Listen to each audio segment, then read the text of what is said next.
continuation of our petition for the hearing.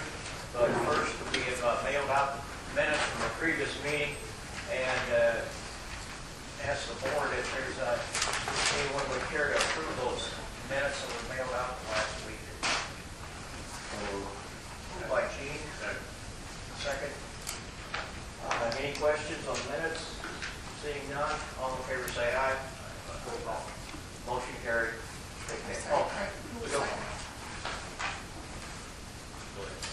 I missed one point already. We're moving too fast. Ask the that was for the roll call this evening. Craig Burrow. Here. Bruce Forster. Here. Mike Kraft. Here. Gene Wilkie. Here. Tom Castle. Here. Okay, thank you. Now that we all been introduced. So at this point, I will announce that for any of the public that hasn't heard, our next meeting is a week from now, October 9th, and then the following day, the 10th October, and then the 17th, the same time, 7 p.m. And then we're working, I guess we've got dates approved for November. November 13th, 14th, 26th, 27th, 28th, 5 days in November. So at that point, I think that takes care of the board's business. Mr. Chairman? Yes. Jim Timble. Yes. I would like to make a public comment, a 5-minute public comment in the business portion of the meeting, either your meeting, either old business or new business, and before you hand the meeting over to the hearing facilitator, please. Is this pertinent then to what this evening's agenda then, or? This is, I want to offer a procedural suggestion. Okay, we'll entertain that quickly here and then. Go ahead.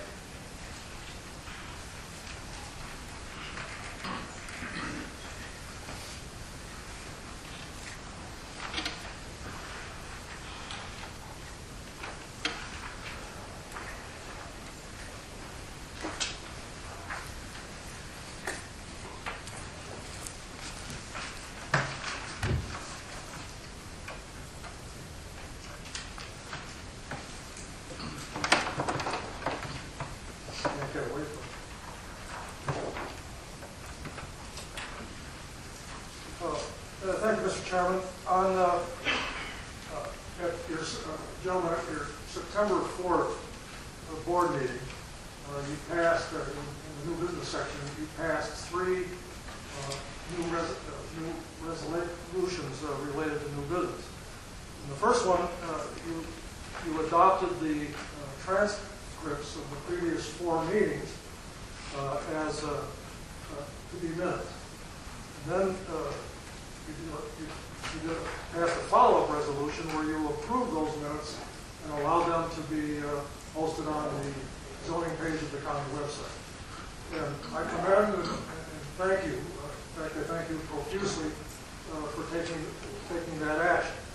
I think in doing so, you affirm that both sides of this issue or any issue that you must decide upon will have equal opportunity to all information that is generated at your meeting. And also, I think indirectly, I think you affirm that the meetings, these meetings should be as efficient and as non-redundant as possible. And I'll give you an example of that using myself. When you put when the minutes were on the website, I immediately reviewed Mr. Porter's cross-examination of Mr. Martin, all 4 meetings. And I determined that many of the questions I have written down posed to Mr. Martin were asked and answered, and very well answered. And I removed many questions from my list. And I think perhaps Judge Slavin and even Mr. Martin might hearing what I just said.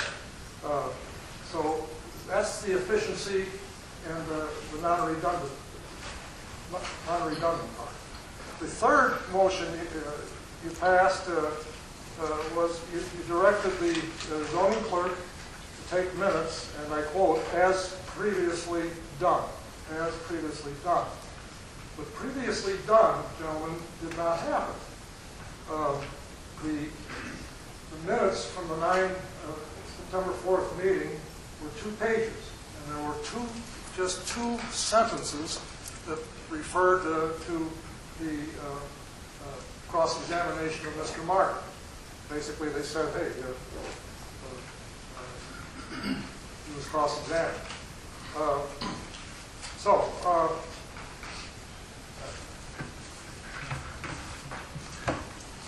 Here are the minutes.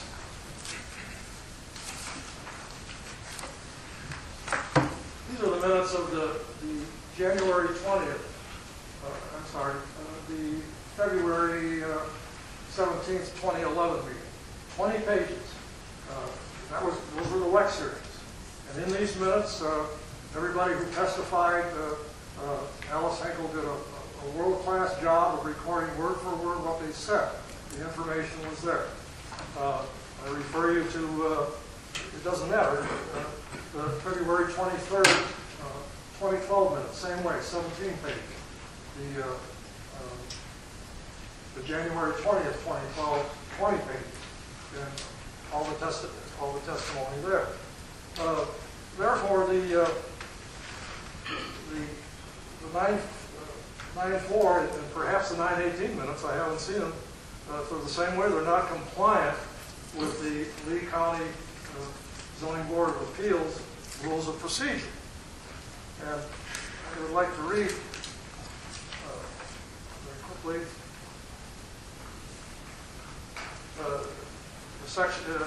Article 2, Section 5. The zoning administrator shall record and maintain permanent minutes of the board's proceedings showing the vote of each member on every question, or failing to vote indicating that fact.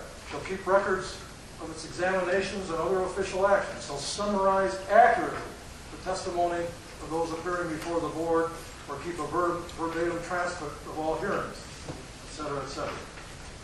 That was not done. Also, not compliant with the County Code 10-2B-3. Keep minutes, records. The Board of Appeals should keep minutes of its proceedings showing the vote of each member upon every question, etc., etc. So, my purpose this evening is to request that you, the zoning board, consider passing 2 more resolutions. Please consider passing a resolution to amend the 9-4 and the 9-18 minutes. They're the same way as the 9-4, no details. And append to them either detailed minutes that were taken but not posted, or the transcript, which we know were taken. And my second resolution would be to pass some kind of a gap resolution to fill that gap between the great job he did in posting everything for the first 4 meetings, and then a gap where we've had 1, perhaps 2 meetings, no detailed meetings. Pass a resolution affirming detailed minutes will be published for all future ZBA meetings. This is something, it's been legally done. I don't know, someone advised you, I guess, that you shouldn't do it, but there's no legal reason you shouldn't, and it's been tradition for all of these years. And the public deserves to have that information. And you started to give it to us, and then you stopped. So I would ask perhaps you discuss this and consider doing those resolutions. Thank you, Mr. Chairman. Okay, Does anyone on the board have any comment or question on that? I don't understand why they're not available to them. Chris, what's your take on this situation? When we take the minutes for the zoning board of appeals, we have to follow the Roberts rules. Roberts rules are being followed. We aren't violating anything. Transcripts are not our possession. Transcripts are the possession of the applicant. My understanding is that the attorney that's representing some of the folks out here in the crowd has a copy of those. Those are not our possession, so we cannot do that. But we are required to do the Roberts Rules of Order, We are doing that. There's no violation. So the transcripts? Transcripts are not. These are minutes. They're not ours. Okay. Okay. Well, but then, the question is, I read from you 3 different minutes where all of the details of the testimony were in there, taken wonderfully well by Alice Henkel. And that was not done for those 2 meetings. And what is your reason for suddenly not doing it? This is a petition. This is a new petition. You're talking about something of the past. This is not this petition. But it was a petition. This is a new petition? No, it was not a petition. We were working on the ordinance. She did an excellent job doing the ordinance that was turned down by this county. We are now into the petition for mainstream. Transcripts are not ours. Sorry. Not your job, but not your job then for... We are following the rules of order. This is what we have to do. Robert's Rules of Order is what we have to do.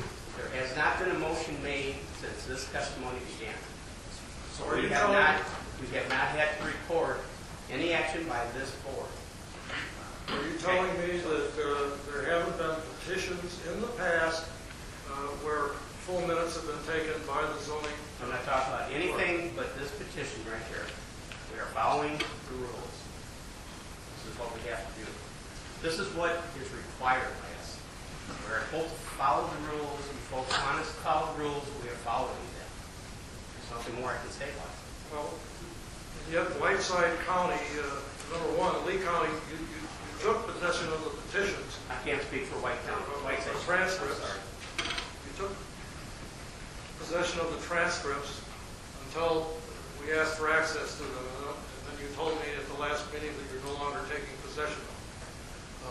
You can't speak for Whiteside County, but I can say that Whiteside County didn't have to make the transcripts available to the public, but they did. And it certainly helped.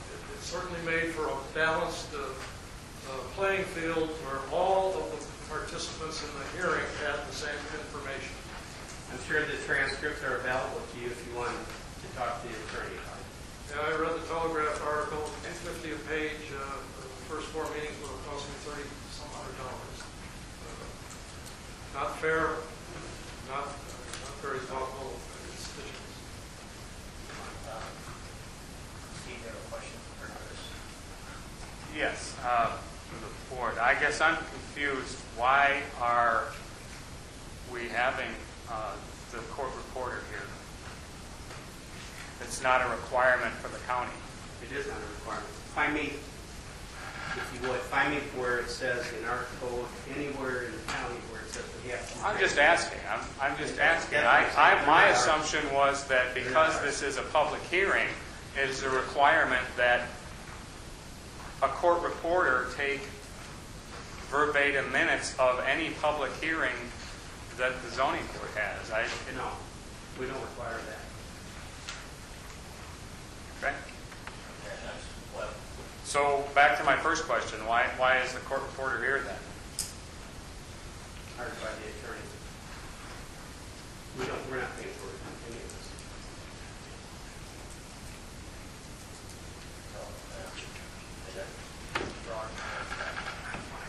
this. So then Alice isn't taking minutes now. He's taking the minutes per the direction of the Robert's Rules of Order town. Okay. Per the Robert's Rules of Order, you have to vote on those before we can actually put them on the website or put them out into the public. We are doing that. You just voted on them. They'll be out tomorrow morning. Okay. Is there a question out there? Your name? Maybe it may, I'm Name, sorry. please. Betsy Hartman. If it's not required, why can't you get the full minutes and transcription onto the website? Then even the county board members would have a chance to read it before they have to vote on it. And it would be very helpful to the public. You know, I mean, it's not required. I understand what's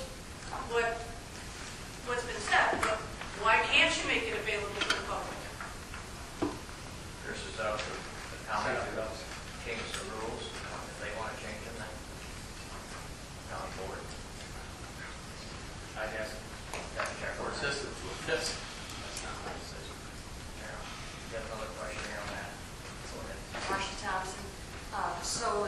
county board, if they're not here, nobody's here, and they don't really know what's being said. Am I right? If there's no action taken, there's nothing for them to act on. The action is going to take place when the zoning board of appeals reviews the testimony that's taking place here. Okay? When they take action, those actions will be recorded and presented to the county board. If the county board has any further questions, I'm quite sure they're going to be asking them. That's all we can answer for this evening. Let's go ahead and get started with the continuation of the hearing.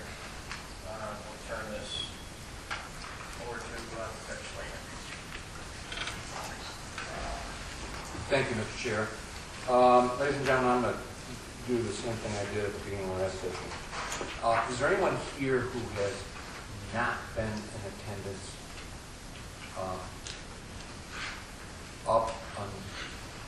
who has not been in attendance at any time before the last meeting? And don't be embarrassed not to raise your hand. Okay. Thank you. Welcome, good evening. My name is Tim Slavin. I'm a retired judge engaged as an independent contractor to what is called facilitate this hearing. I have no adjudicatory responsibilities. I am not for or against any particular position. I am a neutral. I am here hopefully to add some organization, efficiency, and flow to these proceedings.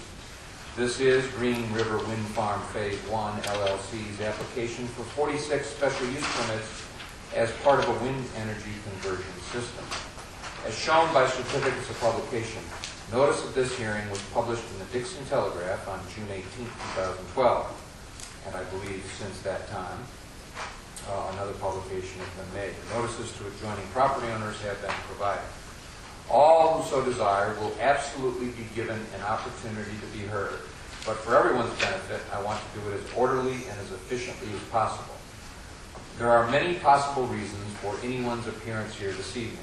You could be, number one, a member of the public as a citizen and spectator. 2, part of the applicant's contingent. Or 3, an interested party. In this context, an interested party does not necessarily mean someone who is absolutely for or against the requested special uses, but someone who wants to be heard. If you do want to be heard, you will fall into any one or more of 3 categories. 1, you want to give testimony. This means you desire, under oath, to testify to facts relevant to the board's eventual decision. Such is not the time to describe your feelings or announce your opinion, but it is the time to aver facts, and you are subject to cross-examination. Everyone so wishing to testify will be given one opportunity to do so. The second category would be you want to be able to cross-examine witnesses, but please, that is just the time to ask questions of a particular witness, not to argue with him or her. Everyone so wishing to cross-examine will be given one opportunity to cross-examine each and every witness. The third category would be you want to make a closing statement. This is the time, the opportunity to tell the board how you feel or give them your opinion based on the facts adduced during the whole hearing process as to what their decision should be. Everyone so wishing to give a closing statement will be given one opportunity to do so. Again, everyone will absolutely have a chance to be heard. However, in order to try to add some semblance of organization, there are 3 half sheets available to sign up to participate. 1 indicating your wish to testify, another your wish to cross-examine witnesses, and the last indicating your desire to give a closing statement. These were available at the door and continue to be available from Alice Hinkle. While signing up is not a prerequisite to testifying, cross-examining, or making a closing statement, I will initially be calling on folks using those sign-up sheets. Only after exhausting that list will I invite others to testify, to cross-examine, or give a closing statement. Please note that once you've signed up, you will not have to sign up again at each continued session. I will keep those half sheets current throughout the proceedings. Written communications sent in advance of this hearing or any written material intended as something for the board to consider is subject to Board Rule Article 5, Section 12, that 8 copies be provided. Any communications received that did not comply with this requirement may not be considered by the board. Those communications received which conform are marked as exhibits through now number 32 this evening, and each board member has a copy and another copy made part of the record in this matter. I will now review the chronological progress of the hearing. The applicant or his agent may make opening remarks, which has been done. The applicant presents evidence, one witness or one document at a time. I will place each witness under oath or affirmation. We are in the middle of the applicant's production of their witnesses. After each witness, the commission first and then interested parties have the opportunity to cross-examine. And please, this is only the time for questions directed to the witness testifying. Interested parties next. Next, interested parties present evidence, one witness or document at a time, and I will place each witness under oath. After each interested party witness, the commission and or the applicant have the opportunity to cross-examine. Then, rebuttal witnesses or documents may be presented by the applicant one at a time. Following the rebuttal testimony, commission and or interested parties cross-examine the applicant's rebuttal witnesses. Following that, surrebuttal witnesses or documents are presented by the interested parties one at a time, and the commission members or applicant have the opportunity to cross-examine those interested parties' surrebuttal witnesses. Finally, the applicant is given an opportunity for closing remarks, as well as any interested parties are given an opportunity for closing remarks. There are some sub-rules. As you may have heard, each session has a time limit under the zoning board's rules of 2 1/2 hours. However, we certainly don't want to cut off anybody right in the middle of something, so I will certainly make a reasonable effort to let someone finish a particular stage when the time limit has been reached. Or, if there is very little time remaining at the end of a stage, I may simply suggest to the chair to continue the session rather than starting on another stage. I also have the discretion to call for short recesses, which, as you know, we have not done yet. Under the zoning board's rules, I have the duty to rule on the admissibility of evidence. While the strict judicial rules of evidence do not apply, I will exercise some equitable control of what is being presented, with or without an objection. We do have a court reporter here that is taking down what is said during the proceedings. I ask all to be mindful of her job. She cannot take down 2 people talking at once. She cannot take nodding heads or gestures, and I am sure I know she's very skilled. There is a limit to how fast a person can talk and expect her to keep up.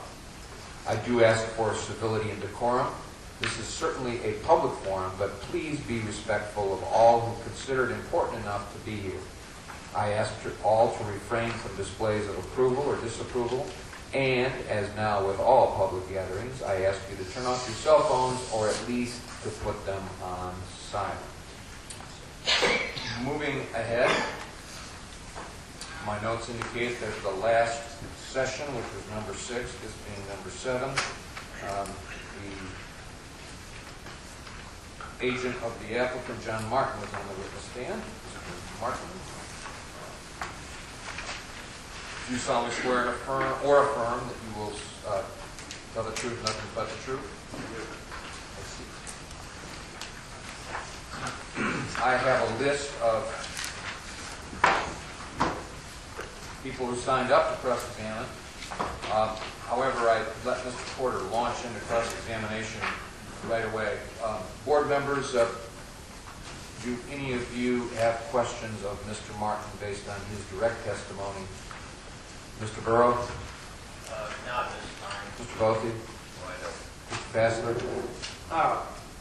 Mr. Martin, are you still in negotiation with the DNR? Want to know where you're at on that decision. I think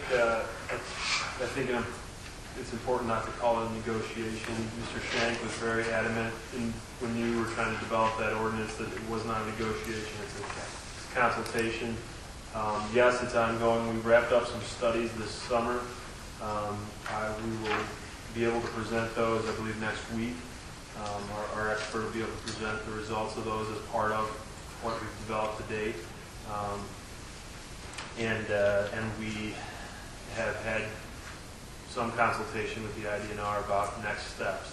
So that's effectively where we're at. I don't know if that answers your question. Well, I just was curious. Just questions, please, Mr. Petty. Yes, it does answer my question. Okay, is that all, Mr. Petty?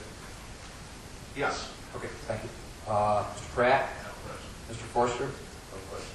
Okay, thank you. Dana or Donna, depending on how you pronounce it, Melman?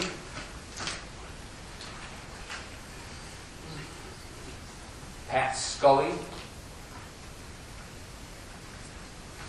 Robin Ackerson? Thank you, Ms. Ackerson. You can either use the table or the podium. I don't care which.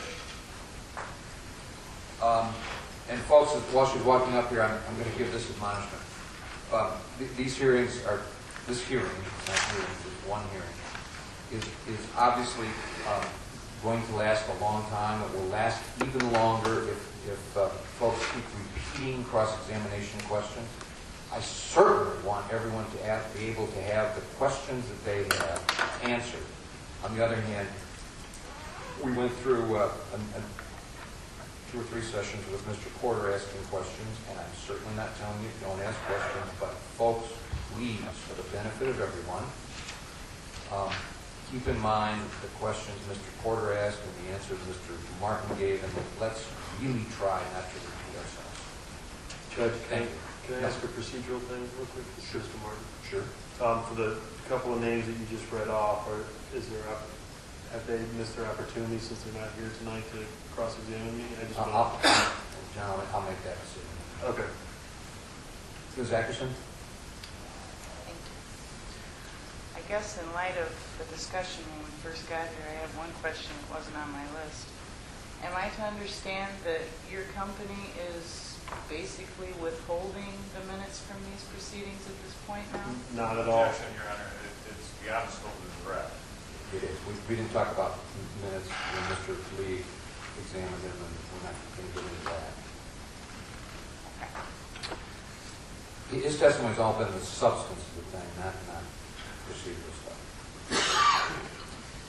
Did you, Mr. Martin, in your opening presentation, give a list of criteria, if you will, for land to be chosen for a wind turbine project?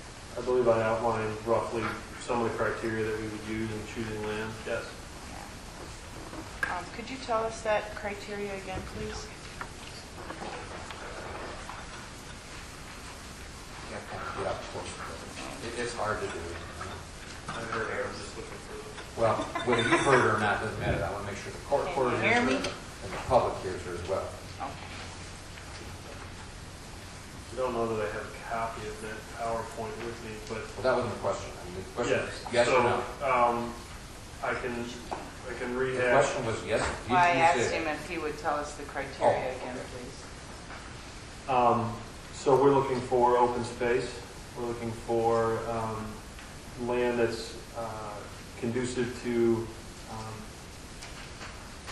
a solid wind regime, which could mean either consistent wind or stronger winds. We're looking for preferably larger tracts of land that kind of go along with that open space.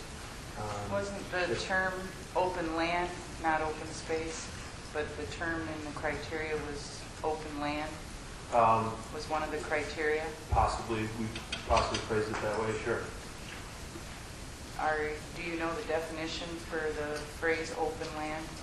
It wasn't meant to be a formal term. It was mostly a distance between any kind of obstructing features in the land is what I'm discussing.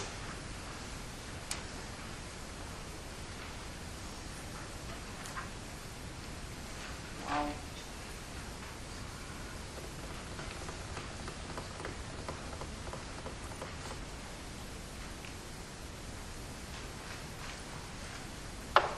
when you're putting up a criteria for why you're choosing land, wouldn't you think it would be kind of important to use phrases that why you're choosing this land? And open land being one of the criteria that you put up on the board? Sure, in the context, again, of what was meant by that phrase, it's distance between obstructing features in land is what I would consider open land. I have the definition of open land here. You're telling me things again.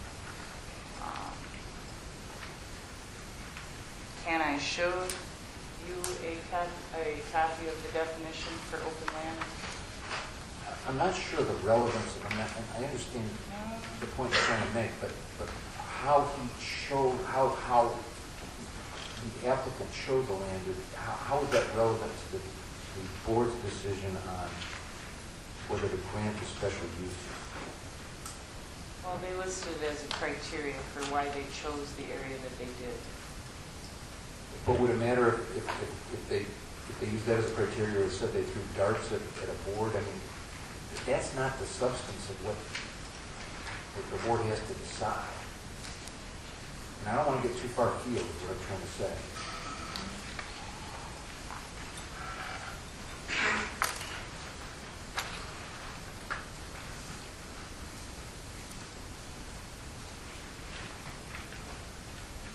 So you want to say open space instead of open land? I prefer rather than clarify that again, it's more about the definition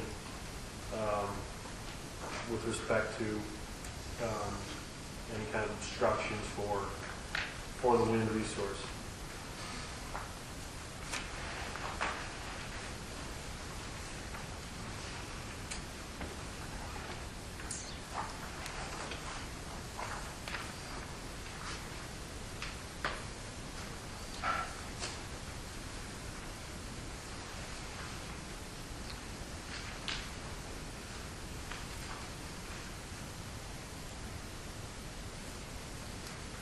Can you explain what exactly your company has proposed in their good neighbor policy?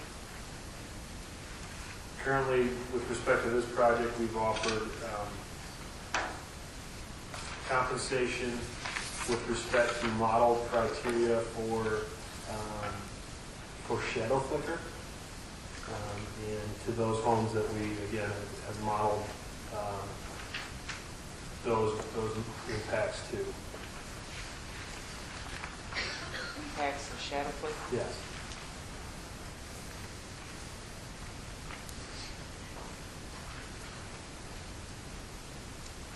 Why is it that the proposed locations of the wind turbines seem to be closer to neighbors' homes than the leasers' homes, people that are being paid to put these on their land? You'd have to give me an example. I don't have a measurement of.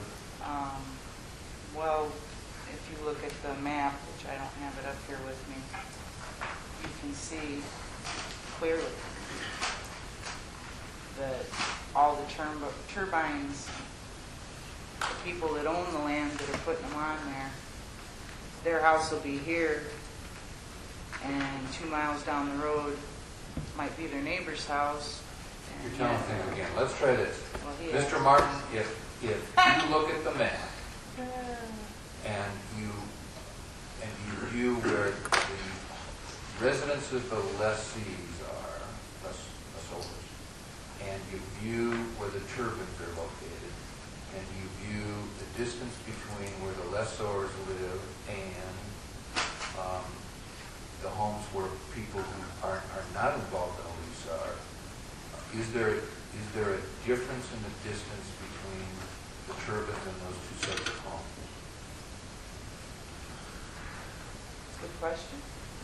Pretty long, but I know, but he's got the point out. yes, I'm asking the question. That's fine. Okay, yes. So all of the turbines are at least 3.5 times the height of the 512-foot turbine away from homes, unless we've directly contracted with somebody, whether participating landowner or previously not participating landowner, to be within that setback. So I can't speak to the overall trend, but they are all at least 3.5 times the height of the 512-foot turbine. That was my question. Is there a difference between the distance between a turbine and the participating landowners, which are much better term than mine? Is there a difference between the distance in turbines between a turbine and participating landowners and the distance between a turbine and non-participating? Homes. No, except for any waivers of setback we may or may not have obtained. In fact, I don't believe in Lee County we have set anything inside of 3.5 times the height of that 512-foot turbine, so everything would be equivalent.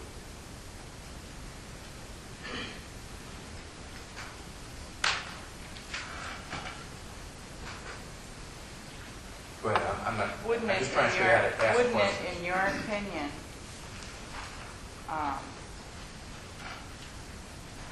be more, if the neighbors are experiencing more noise because it's closer to their home than your own home, when you're the one that's reaping all the benefits from the turbine, would that be, in your opinion, a good neighbor?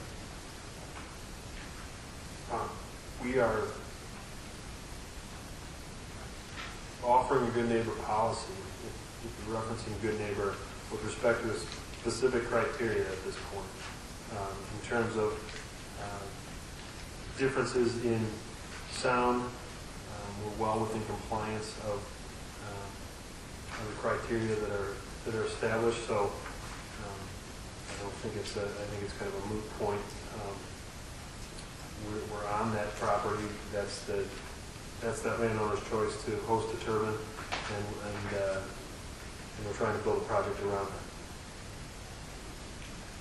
How do you compensate someone for a nonstop noise 7 days a week, 24 hours a day, when there was no noise before, that they didn't ask for, aren't being compensated for? I think it's relevant to compensate somebody for anything above and beyond a reasonable level, and the IPCB limits prescribe exactly where we need to be. So we're in compliance with those, and we don't feel that there's the need to compensate further beyond that.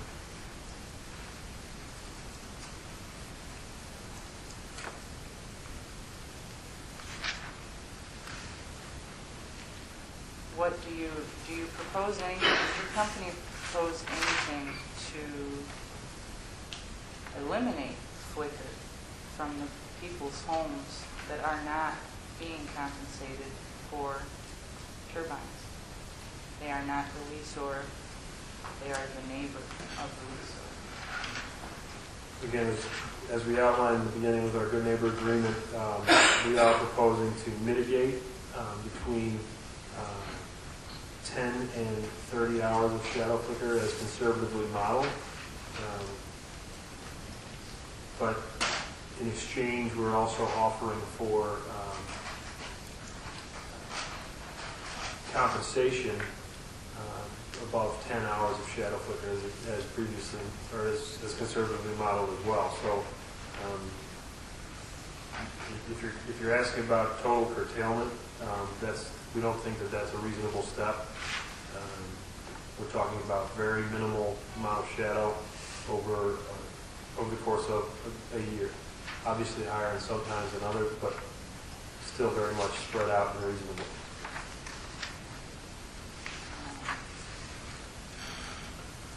How do you feel this is minimal if it's, when you're in your house, it's like someone is turning on and off the light all day long? How do you feel that is minimal? When it's not asked for, it's not something that this person has signed up for. They're being submitted to it against their wishes. It's nearly impossible that somebody would have shadow flicker in their house all day long. When the 500-foot turbine is south of their home, due south, and another southeast, and another southwest, Again, 500 feet tall and 1,100 feet from their home, or 1,200 feet, whatever it is going to be. You say 3 times, so it would be, what, 1,500 feet from the foundation of their home or from their property line? is the question about the setback? That was so many questions, I don't know what the question was. Just ask my question. What's the setback? from the property line or the house? There's a 1.1 times the height of curb and setback from a non-participating landowner's property line. 1.1 from a non-participating homeowner? Correct. From the How property. far from the participating homeowner? It would be within their field, so it wouldn't be a setback. So it's the property line. For the 1.1 times the height setback, yes. What Yeah. happened to the 3 times? You're asking about the 3.5 times the height of the curb and setback from homes, the additional setback above and beyond the property line setback.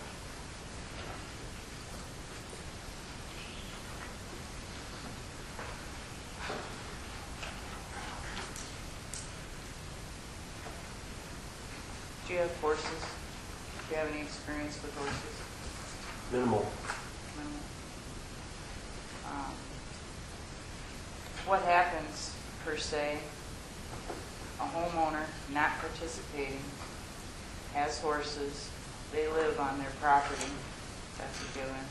The shadow flicker keeps them off their pasture because horses are very flighty. They're spooky. A shadow comes flipping across their pasture, they're probably not going to want to be out there. Is your company going to compensate for that? No, I don't think that that's a reasonable expectation for the life of a wind farm that horses would be afraid to go into a pasture as a result of it. Horses don't like things they don't You're down see. again. Sorry, but you can't. If a homeowner that's not participating can no longer use their property for what they were using it for because of the turbine, what kind of compensation would there be? We don't have anything, any evidence to indicate that that's going to be the case, so we have not considered that. Are you going to be consulting with any experts on horses and behavior with shadow flickers? Yep. We have done our wildlife assessments and not found any reason to believe that there's anything in that regard. Now, horses probably would be more a domesticated animal than wildlife, wouldn't they? Again, I don't know enough about it. I just know that our wildlife assessments did not address any concerns about horses.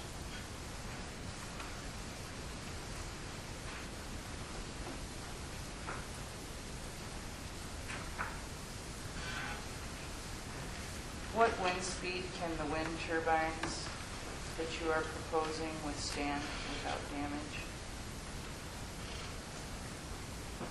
I'm not comfortable giving a direct answer on that. I don't know the upper limits. It will depend on the turbine model. It will depend on the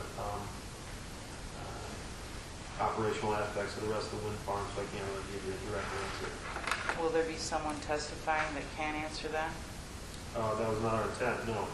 There are provisions for redundant braking as spelled out in our application, so that if winds are too strong in the area, turbines will be shut down. And if the braking system fails? Well, that's why it's called redundant braking. I believe it's the turbines are now designed to have backup to those initial models.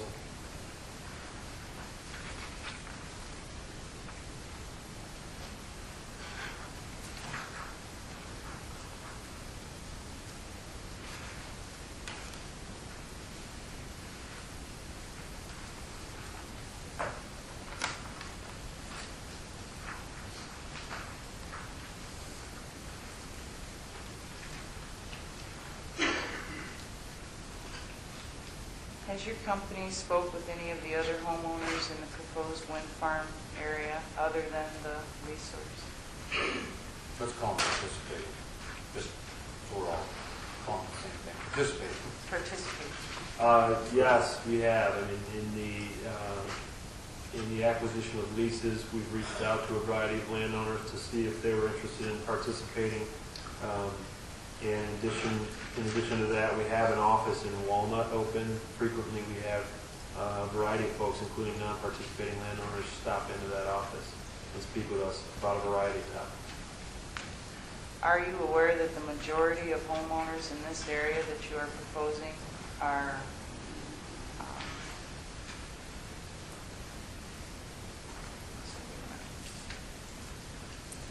the majority of homeowners in this area that are not participating in the wind turbine farm don't want them in their area. That's likely a deciding factor in why they decided not to sign up their land for the project, but their neighbors do want them. Why do we receive letters, that all the homeowners in the area receive letters about these proceedings? That's a requirement of typical zoning procedure, to give notice to folks in the area that may be within a certain distance of a zoning decision, a pending zoning decision. Am I right in saying that that is so that their voice can be heard, so that there's an objection to a proposed new building, new road, new this, new that? If there's an objection to it, if it imposes on their life and their lifestyle, their voice has a right to be heard? Absolutely, as does just a kind of as the judge outlined and who might be here this evening, folks finding out facts about how the wind farm is proposed, not necessarily objecting, just observing the proceedings. Wouldn't you say that a 500-foot wind turbine right across the street where nothing was before is a pretty big change to a person's life and livelihood in their home? No, not necessarily. Do you have one across the street from you? That's actually whether he does or not. I just wondered This how is, it no, impacts this his is life. not his petition. It's mainstream or Green River Wind Farm Phase 1 LLC's application, not his. Are you aware that some of the homeowners that did sign up would like to change their mind or back out? I'm not aware of a frequent number of those, no. Is it possible for them to do that if that's what they have chose to do? After the planning of the project, it's possible that some leases may be released. How do they go about that?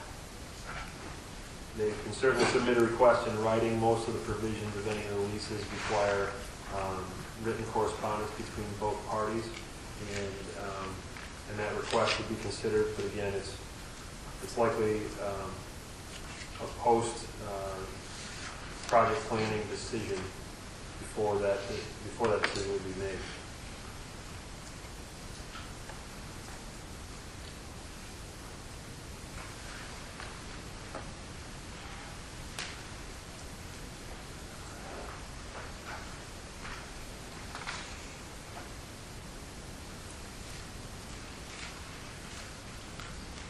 Will the homeowners that are directly impacted by the flicker and by the noise, will they receive breaks on their electric bills? Not as a direct result of the wind farm, no. Will they receive lower taxes on their homes? That will depend on the taxing bodies and their decisions with what to do with the additional tax revenue. Are you planning to plant any trees or berms or anything like that to block out the noise or the flicker? That's certainly something we're willing to consider to those folks above 10 hours of modeled shadow flicker.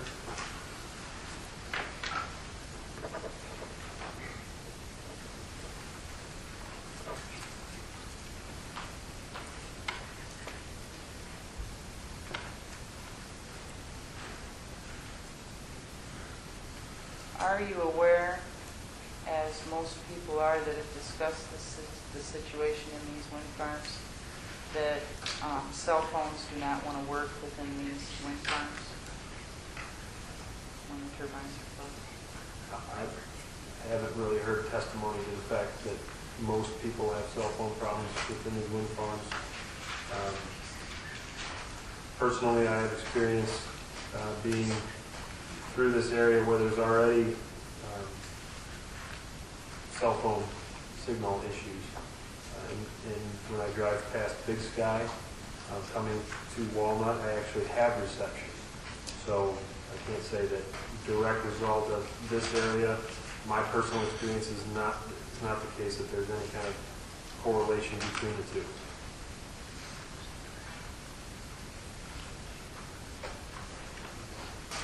Have you drove down 26 north of Ohio? I have. Are you able to keep your cell phone reception through that area?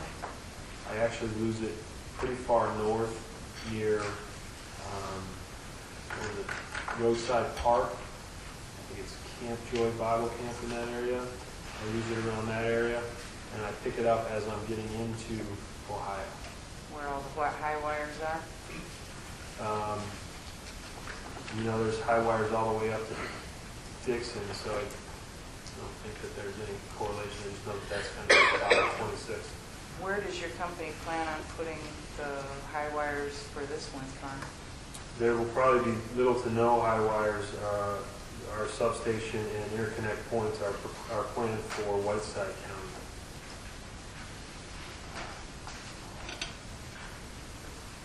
I've noticed a lot of trees. Oops, sorry. Is your company involved in the trees being removed from the Green River Wildlife Preserve along Maytown Road? No, we haven't done any work like that. No.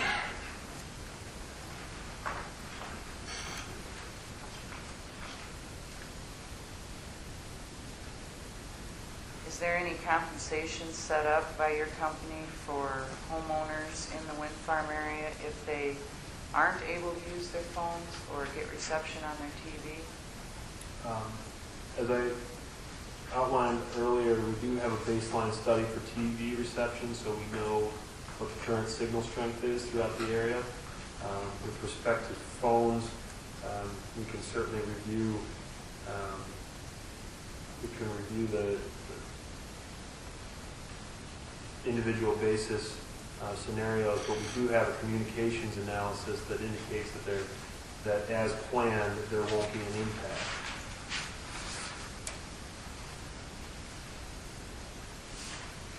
Are you aware that there's already that kind of impact on Baseline Road and on Easy Road? What kind of impact specifically? Homeowners on Easy Road that have gone through several different phone companies, still cannot find one that they can get a signal out there, and their TV has not worked since that Big Sky win was completed. I can't speak to those specific instances. I'm not aware of the nuances related to that.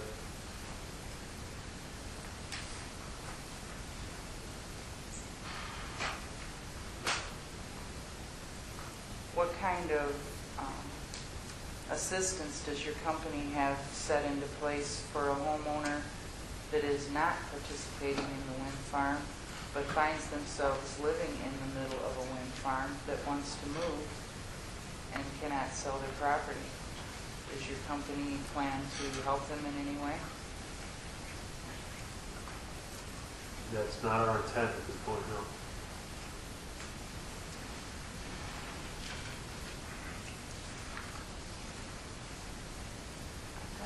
Thank you. Thank you. Marilyn Henry? I'm sorry, I just couldn't hear you. Not at this time. Thank you. Catherine Geither? G-U-I-T-H-E-R. Kendall Geither? Giles Claveledge? Calvin works. Sorry. That's no problem. And I'll forget it when it comes up again, but at least you told me. Probably starting to be able to spell it here now. It's for K-A-L-E-E-L-A-G-E. Calvin.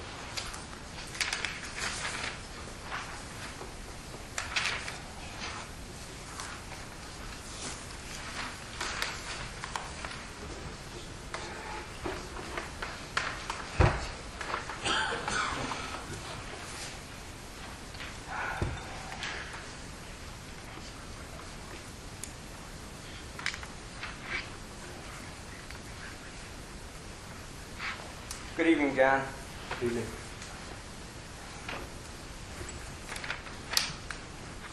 If there were no restrictions, what would be the maximum density of, say, a 500-foot wind turbine per square mile that could be successfully and practically erected? I'm not sure I followed that question. Can you ask it one more time? There's no restrictions. Yeah, if this were, if you had a model case, you're sitting back in your office saying, gosh, how many wind turbines could I build in a given square mile that was perfect? Perfect setting. You didn't have to worry about setbacks.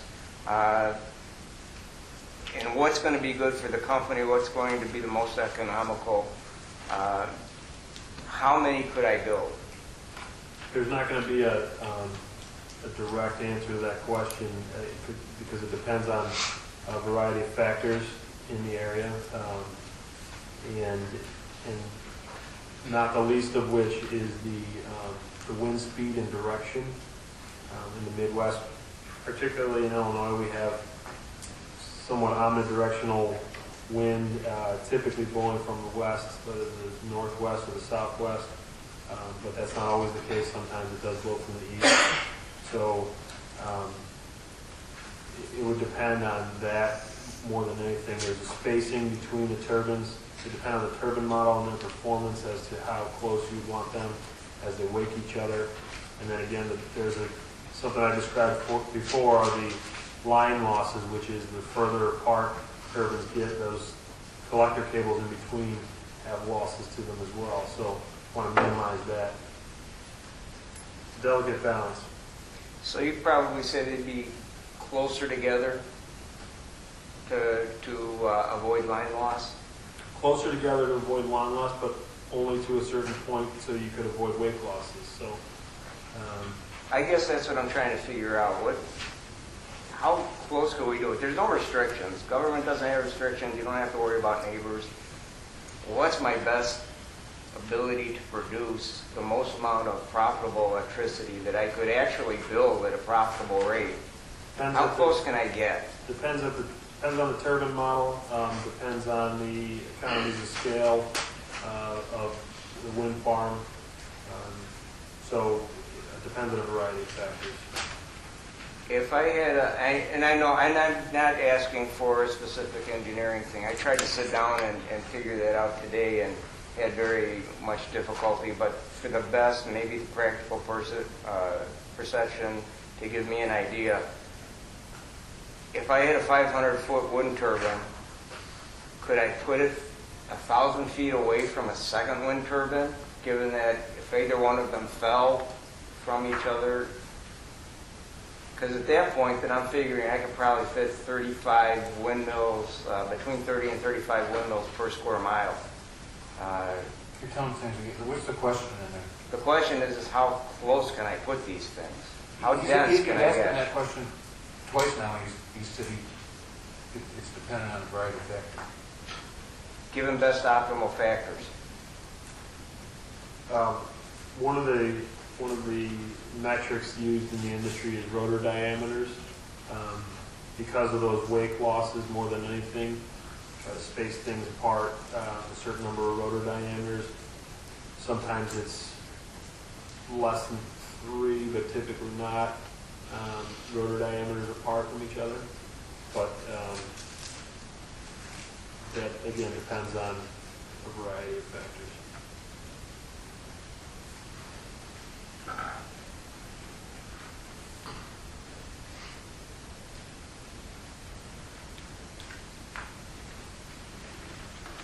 Okay, getting back to more of a realistic scenario, what would be the most turbines you would think would be effective here in Lee County per square mile, or per 5 square miles? I guess I don't follow the question. I haven't studied the entire county to determine anything along those lines. Okay. Basically, what I'm trying to learn is how dense is too dense? I don't think, I think that Lee County has plenty of additional open space to support wind. And obviously, we're confident that the project we propose fits in that open space to support that wind.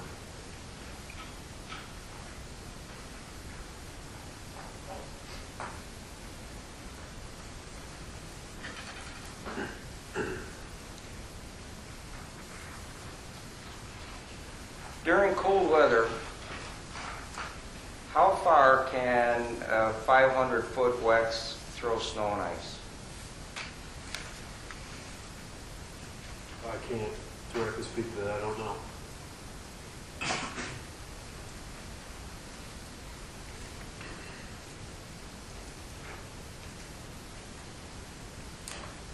If this snow or ice happened to fall on somebody at ground level, would that injure a person or break through a car or vehicle windshield?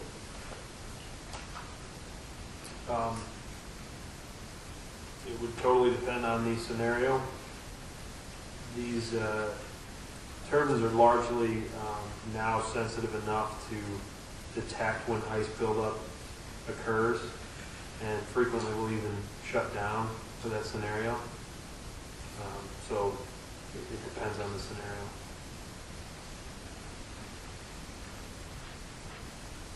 Should there be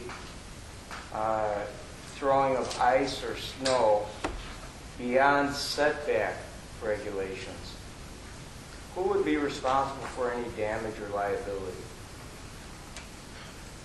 I'm going to say that that's not a proper question. He's not being presented as a legal expert. Okay. Would you expect that? Meaning, whatever he answers is no effect.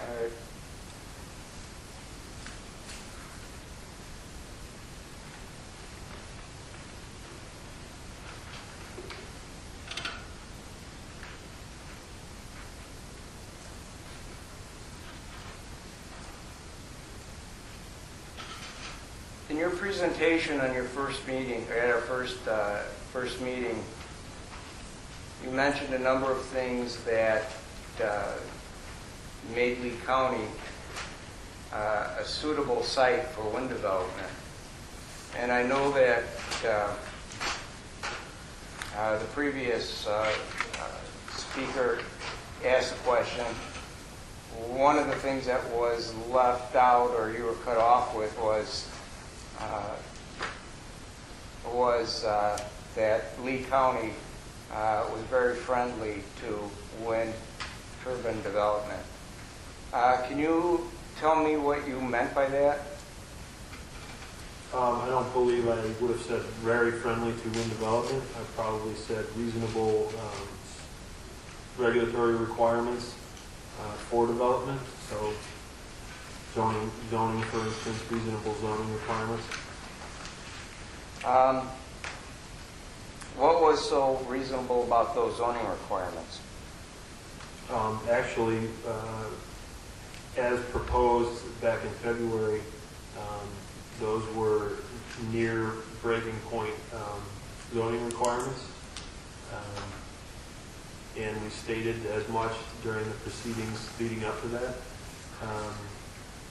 And when they were voted down significantly by the board, we saw that as a sign that a somewhat more reasonable project would be put forward. We largely followed those guidelines, and they did not come without pain. Our result of that did not come without pain to the project and cost to the project. I'm sorry, I didn't understand the last 3 or 4 words about paying for the project. Pain, P-A-I-N? Project. Pain or cost to the project. Okay. Lost turbines, for instance.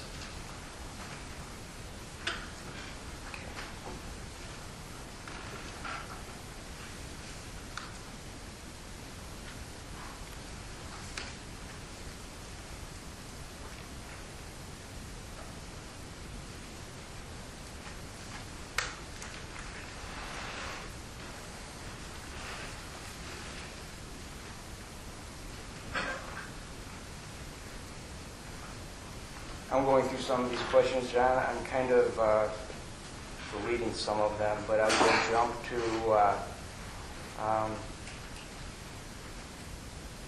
has it been difficult to meet with Lee County officials regarding Woods development? Has it been difficult to meet with officials Correct. regarding? Only in as much as expected with officials who don't just concentrate on wind development, who have other responsibilities. I would say no, not any more than any other county that has other business going on.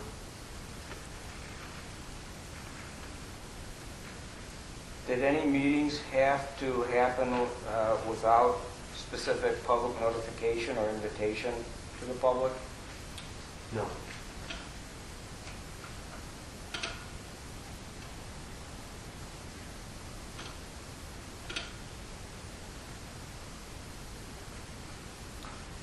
And do you know that throughout the terms of your contracting, have any Lee County officials have been offered contracts from either Mainstream for placement, construction for turbines, or supplementary equipment or infrastructure? I'm not aware of any.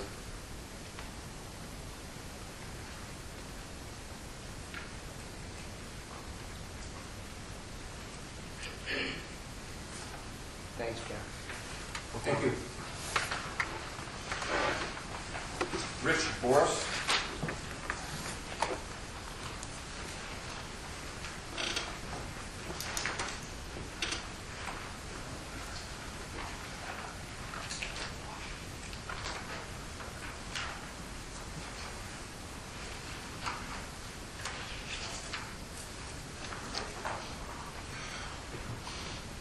Mr. Boris, B-O-R-I-S.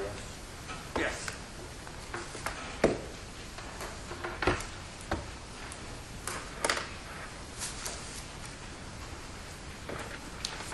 Good evening, Mr. Martin. In responding to questions from Mr. Porter, you indicated Mainstream does not currently have any operational wind projects in the United States. Does Mainstream have any wind projects in any other part of the world? We have a variety of wind projects either under construction or in development globally. Do you have any operational wind projects that you're responsible for the operation of those projects? I don't want to misspeak as to what's come online since I've been aware, so there may be something in Europe, maybe a project or two in Europe. Beyond that, no. So, as Mainstream, as a corporation, had the actual experience of constructing wind turbines in any country? Yes, there are projects under construction. I'm thinking of one in Ireland in particular. Whether or not it's online yet, I'm not sure. But yes, we do have experience, as does individual staff throughout the company were hired based on their experience to deliver projects. Have you, as a Mainstream project manager, had any actual experience constructing wind turbines? Not as a Mainstream project manager, no. Or any other company? I was involved in some construction-related tasks. It was not my direct purview for Invenergy.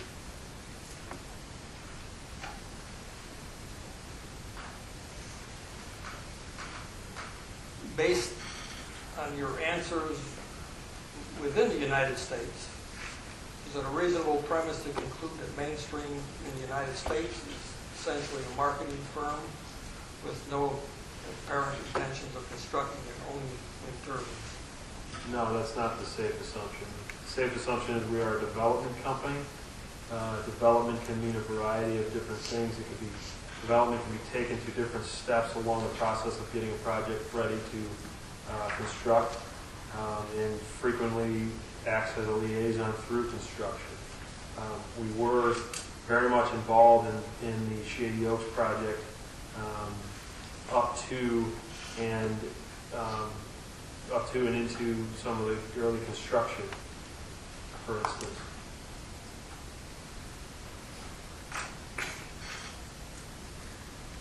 Well, based on your past sale of a Lee County approved wind turbine project a year or so ago to a Chinese firm, is it likely you will sell any subsequent project approved by Lee County to another corporation? I wouldn't say that it's likely. It's a possible scenario, yes. Do you know what country the wind turbines that Goldwind installed in Lee County were manufactured in? Specifically, each part of them, I'm not sure. I believe the American content of the Goldwind turbines was something like 60 or 70% of the turbines that went up in Lee County.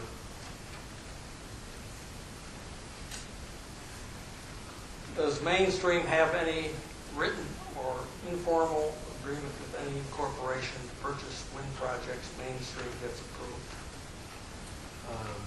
Not specifically, no. We have a variety of partnerships worldwide that usually involve some kind of first look, but those are not competitively set up to keep the options totally in that one person's realm.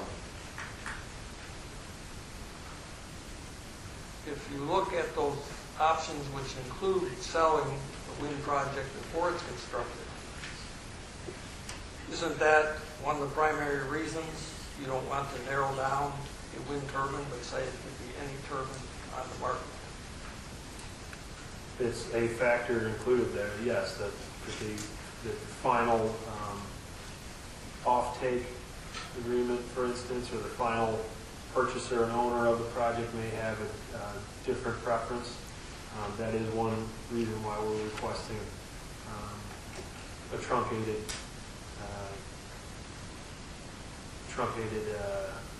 development process, or I'm sorry, permitting process beyond these proceedings for different models, yes.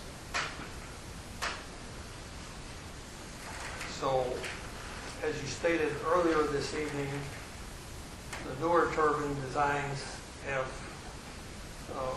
backup braking and may shut down with icing conditions, but because the universe of turbines out there may not have those features, those new design capabilities might not be part of the package installed in Lee County.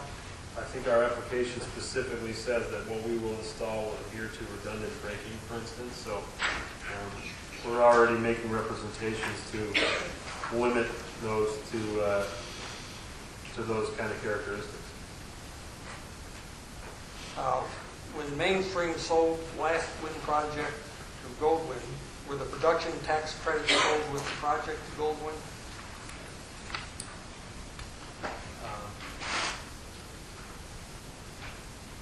I don't know specifically what the financial arrangement was with Goldwind.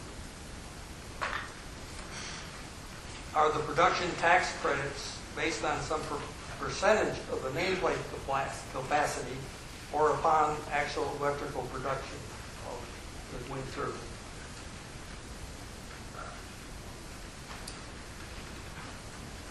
My understanding is it's based on the actual production of electricity.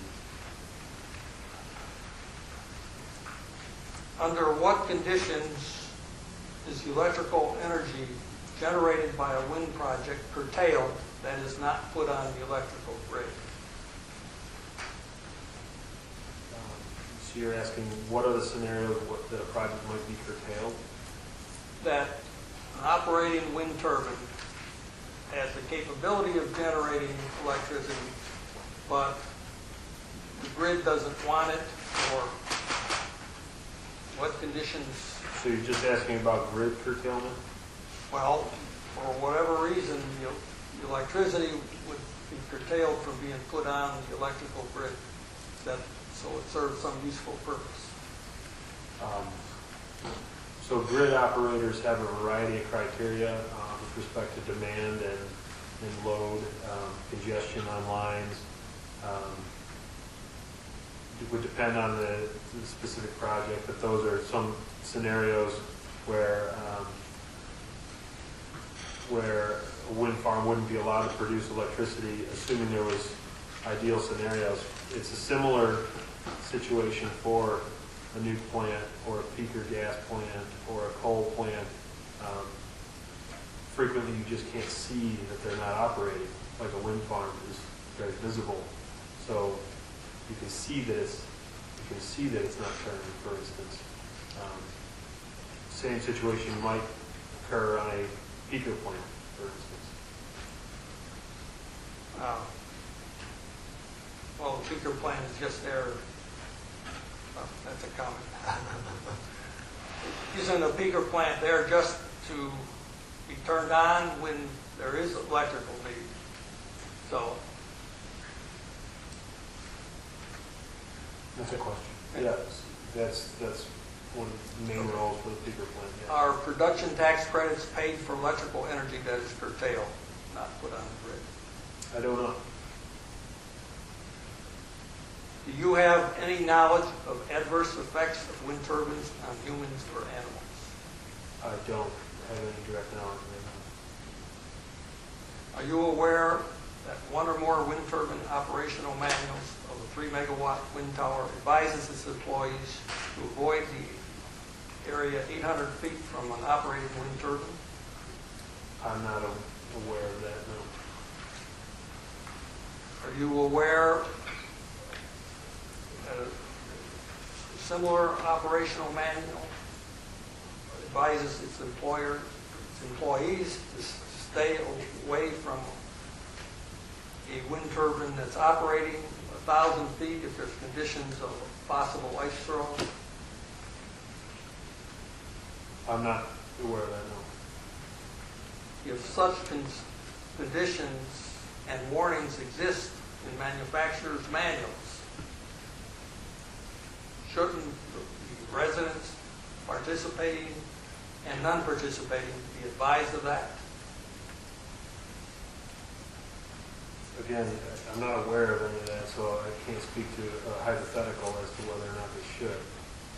Okay.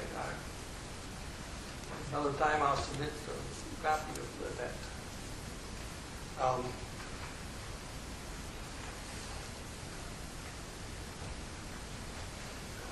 Did you state in your presentation that one reason Lee County should approve the wind project is because of increased property taxes?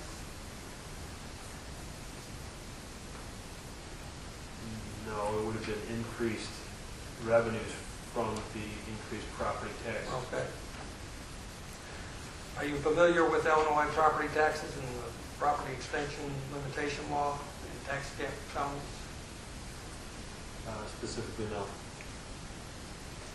Is it a fact that wind turbines depreciate to a maximum lower limit of 30% of their initial taxable value? I believe they can be depreciated. I think whether or not they do is up to the owner of them and their tax profile. Yeah, I think that's part of the tax law, depreciation. If that's a comment. When depreciation decreases the taxable value of wind turbines, then that amount of depreciation is paid by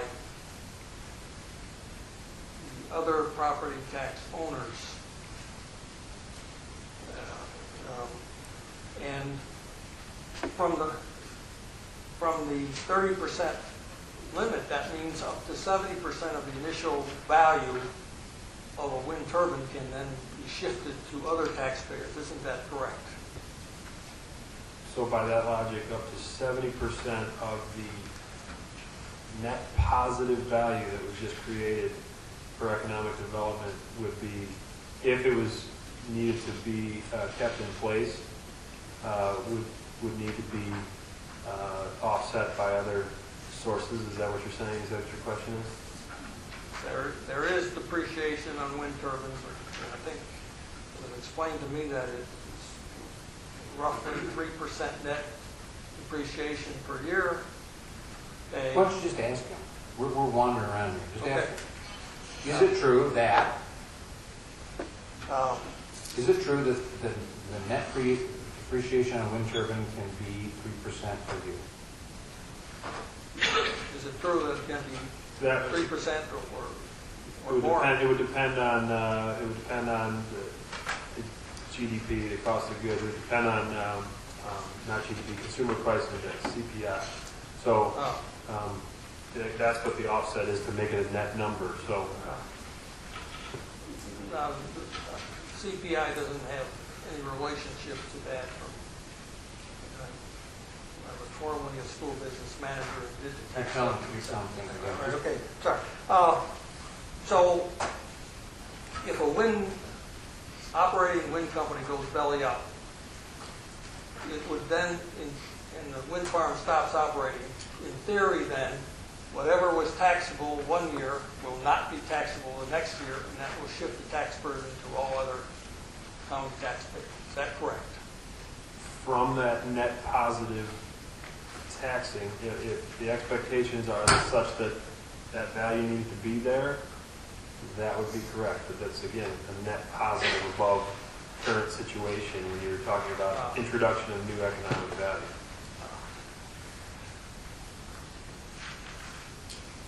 Isn't the most likely scenario, though, that with wind turbines, there will be depreciation rather than any appreciation? Again, it totally depends on depreciation versus the offset of CPI. So to make that net number, I can't speak to likely scenario. I think that would be a valid question for Ms. Ryerson here in Lee County. She's seen plenty of experience with those.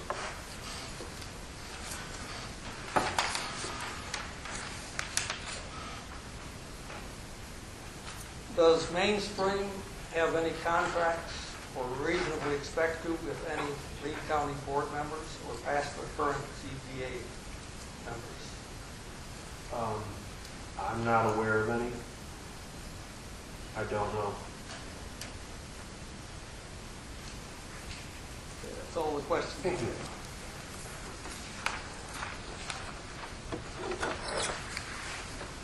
Marie DeSummer?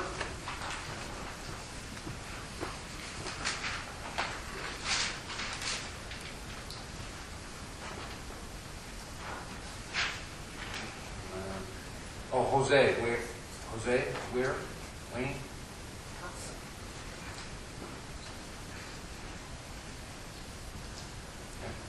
Stephen Roberly?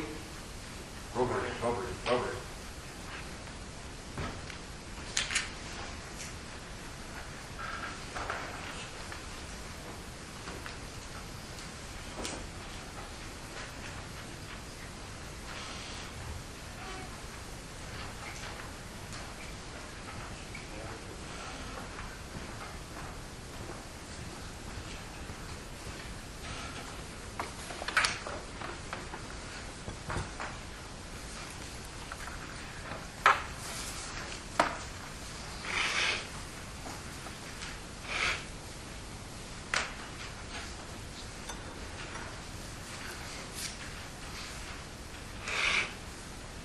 Good evening, Mr. Martin.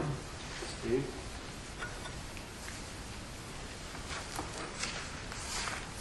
A few minutes ago, when Ms. Ackerson was asking questions, you responded to a question regarding cell phone usage. And you responded, that you have not heard testimony that most people have had cell phone problems. Is that correct? That's correct. I have not heard testimony that most people have cell phones. Is it your opinion that in order to consider an impact that it needs to affect most people? No, but that was the way the question was asked.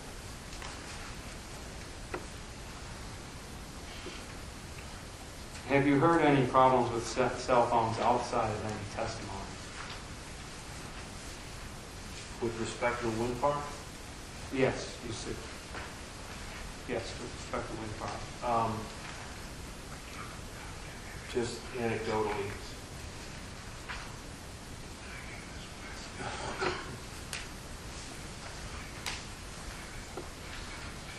You also answered a question, you were asked a question, have you granted any releases? Or,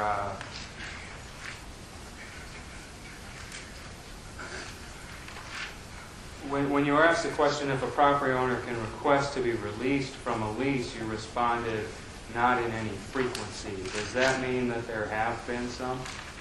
To my knowledge, from our initial leasing efforts for Green River, none have been released. Has anybody requested to be released? I believe I received one letter from a landowner considerably out of the area plan for the current wind farm, and again, that's under consideration.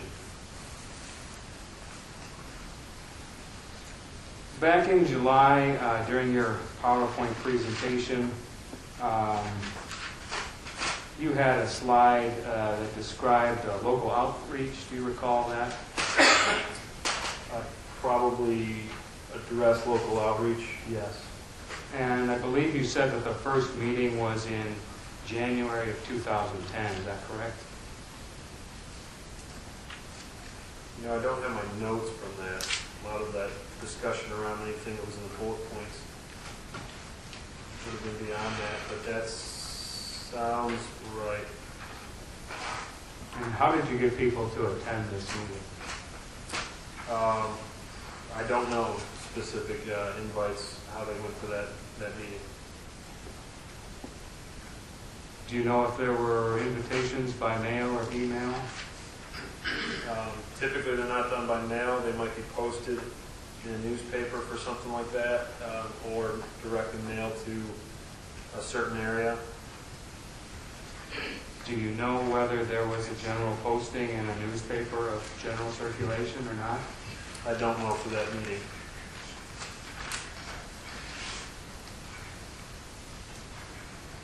Would you consider it local outreach if the general public was not notified? I believe that's our intent. So, yes, I think that our intent was to spread the word, whether or not, again, it was a newspaper posting versus a direct mailing versus somewhat of a word-of-mouth campaign, I really can't speak to. Do you have a mailing list for the general area? We have obtained a mailing list, yes. We're very, very aware of ownership of parcels, for instance. You've stated previously that your proposal would substantially conform with the zoning board's recommendations, their recommended ordinance. Is that correct? I don't know if I said substantially, but sure, that's the intent. And you were quoted in the Dixon Telegraph on May 16th saying that your proposal largely followed the zoning board's recommended ordinance. Is that correct? That's correct. And would you consider that to be an accurate quote by the newspaper? Yes. Would you read from your application, page 5, item 8 at the bottom of the page?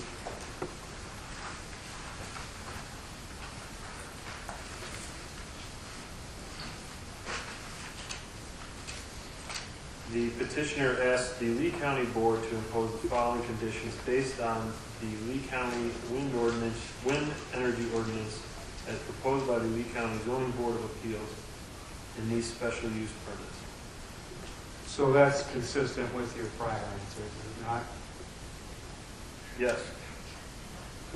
I have an exhibit I'd like to present.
you have in front of you now? I do.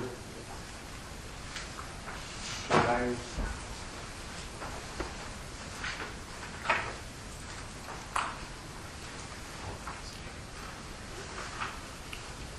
Okay, I'd like to direct your attention to, and this exhibit, by the way, is the zoning board's recommended wind energy conversion system ordinance that went to the county board and the county, but was voted down.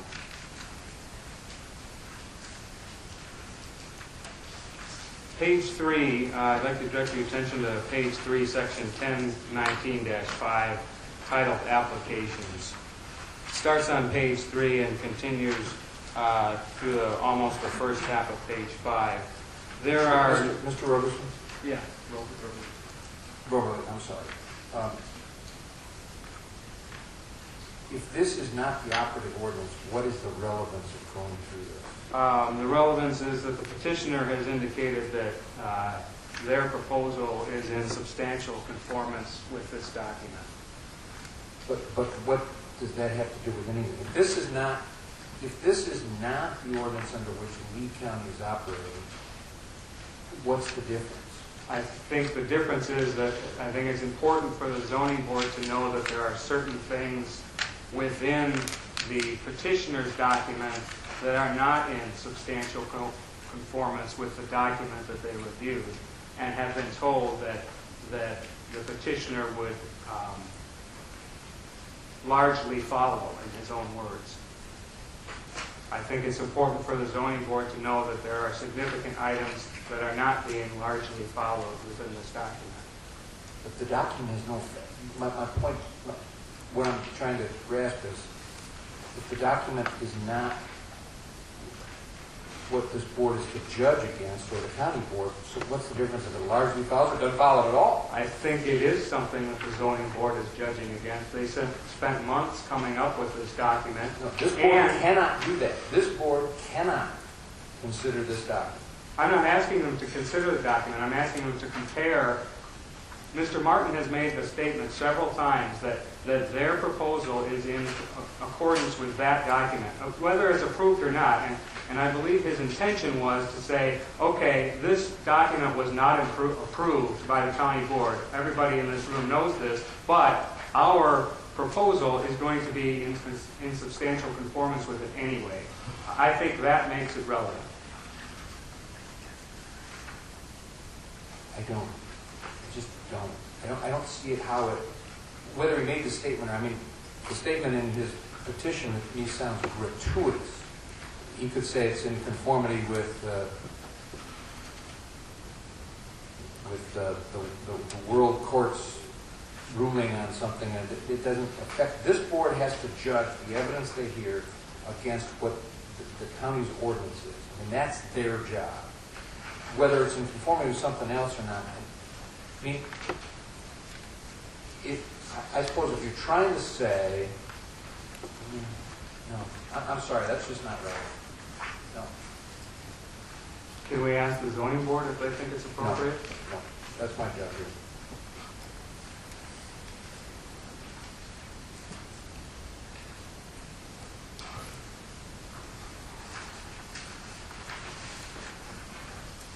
So the document is not submitted then? No, no, absolutely. You get to submit it, absolutely. But the question based on it is not. Because that ordinance got turned down, it's like judging something against something that doesn't exist. I believe it exists in the minds of the zoning board members. I hope not, because that's not their job.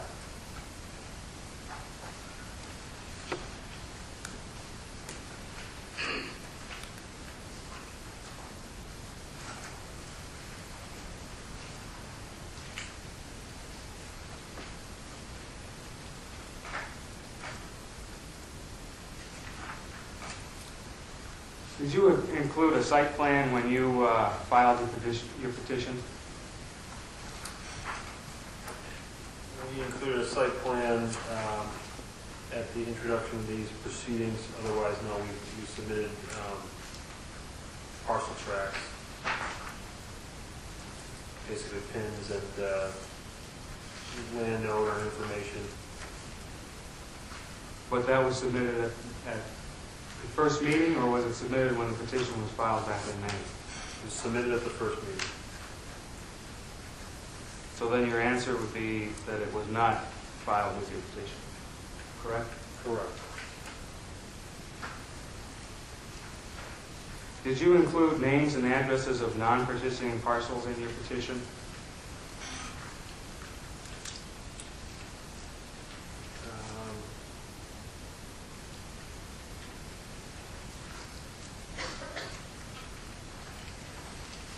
No.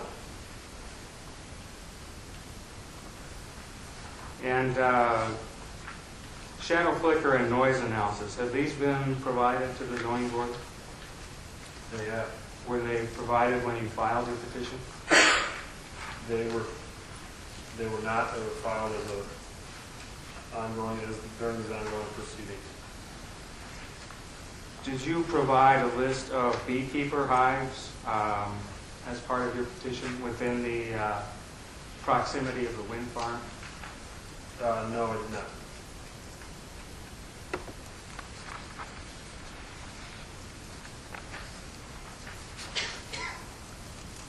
And did you provide any digital geographic information to the Lee County Technology Department, such as a WEX point file, WEX project parcels, and participating parcels, a polygon file, or any other digital information? I'm not sure with respect to this most recent information, whether or not we have forwarded anything to the Lee County technology departments. We have obtained ongoing updated parcel information from them. Whether or not we've shared anything with them, I'm not sure.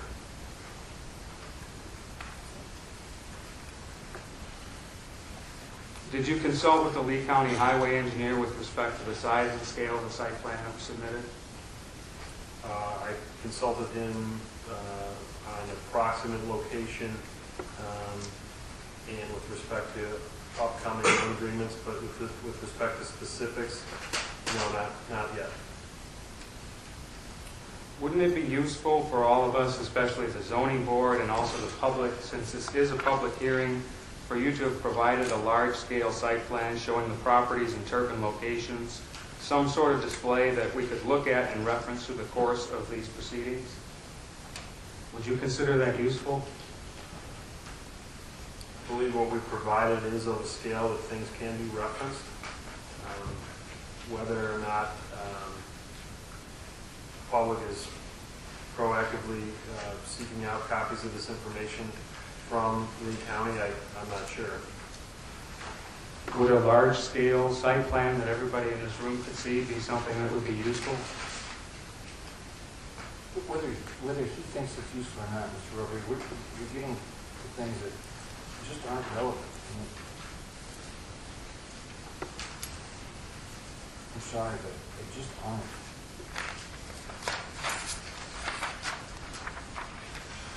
Mr. Martin is a representative and applicant. What he thinks is useful or not useful is really neither here nor there.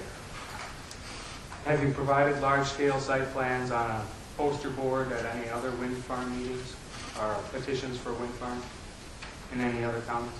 Not for this wind farm, no. In any other counties, any wind farms that you've done, anywhere in... I can't think of any with respect to a permitting hearing, no. Is it true that you eliminated the 1.5-mile setback to municipalities that was recommended by the zoning board? With respect to Lee, in our locations, our proposed wind farm, there is not a municipality within 1.5 miles of any of our turbine locations, so we didn't feel it relevant.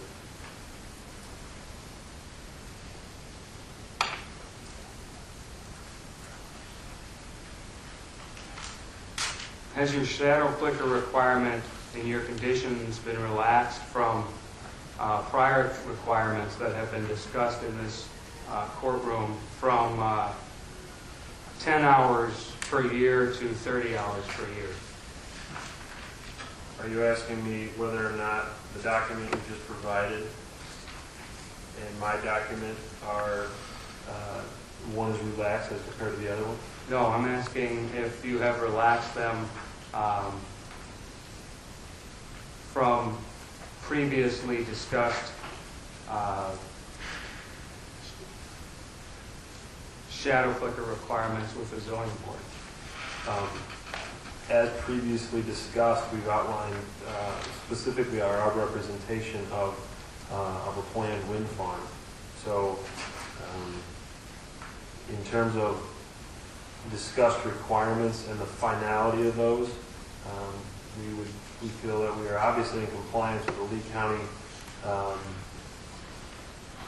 zoning ordinance with respect to wind, and are in compliance with any representations we've made regarding shadow flicker.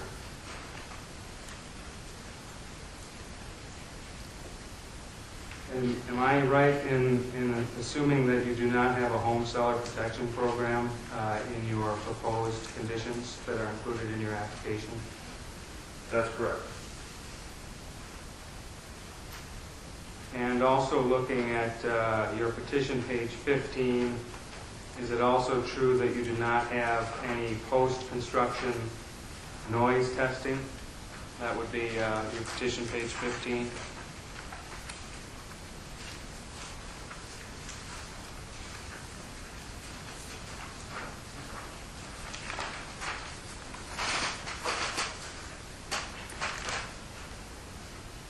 That's correct.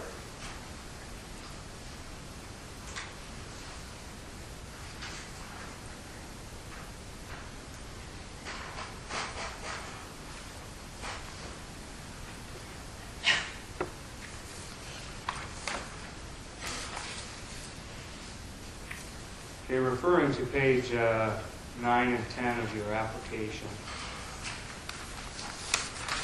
what's the purpose of the various 1.1 times the turbine height setbacks to public roads, transmission lines, and property lines of non-participating parcels? What's the purpose of that setback? It's typically a fall height safety setback. So it's if the turbine falls down. That's correct. So it doesn't have anything to do with noise or shadow flicker? No, it's a property line setback, for instance, for fall height of a structure. And this setback is to the property line of the non-participating parcel, correct? As well as a few other things outlined, roads,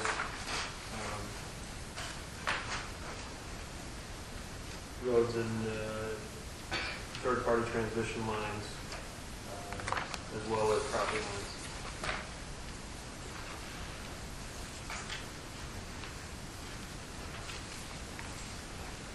So if we had a 500-foot turbine, let's just, for simplicity, let's get rid of the 12 feet and say 500-foot turbine. The turbine would need to be 550 feet away from the non-participating property line, correct? It wouldn't necessarily need to be, but that's our proposed application. Well, in accordance with your application, it would be 550 feet away from the non-participating property line. That's correct. So if on this non-participating property, the property owner was doing something within 50 feet of his own property line, say swimming in a pool or playing on a swing set or gardening, he would be, if he's within 50 feet of his property line, he would be within 550 to 600 feet of the turbine, correct? He wouldn't be within 550. He would be outside of 550 because that would be the setback onto the participating landowner's land. Right, but he would be between 550 and 600 feet from the turbine. If he's within 50 feet of his property line in that direct line of setback to the turbine, that would be the case, yes. With your knowledge of wind turbines, would you recommend that a person or a child be existing, whether it's playing, working, relaxing, wherever, within 550 feet to 600 feet of a turbine for extended periods of time? I can't speak to that. It would depend on the size of the turbine, and it would depend on the hours of operation that that turbine is working under. It depends on a variety of factors. So if the turbine is operating and the person is playing on a swing set 600 feet from a turbine, you think that's okay? I think it's going to be that individual landowner's choice as to whether or not they, on their property, how they use their property with respect to something on their neighbor's property.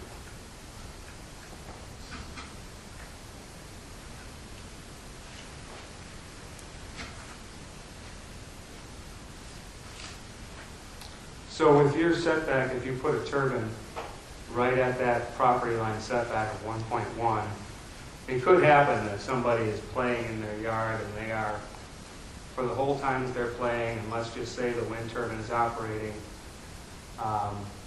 they could be playing within 600 feet of that turbine. That could happen. It's possible.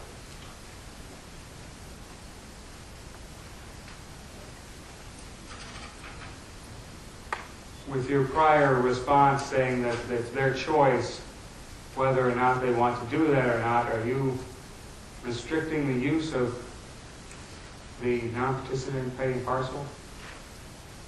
No, I just specifically did not restrict the use. I specifically said it would be up to that landowner as to their enjoyment of that land.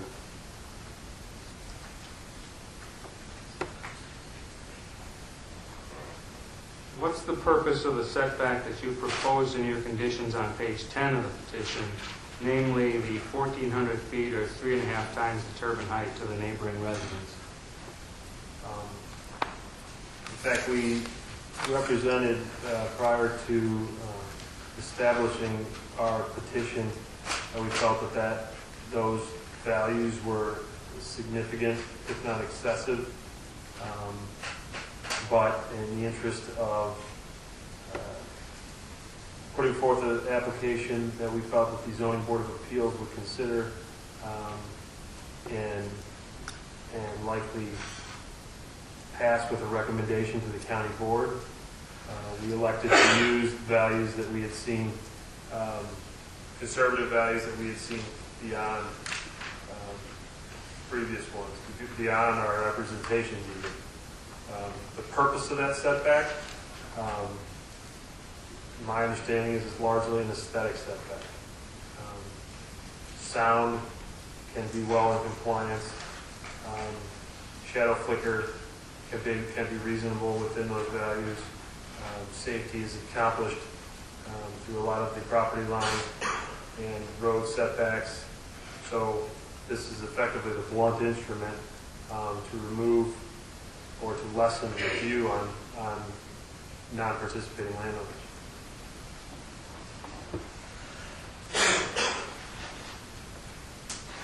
Can you explain further how it's an aesthetics issue? The further something gets away, the less you see it.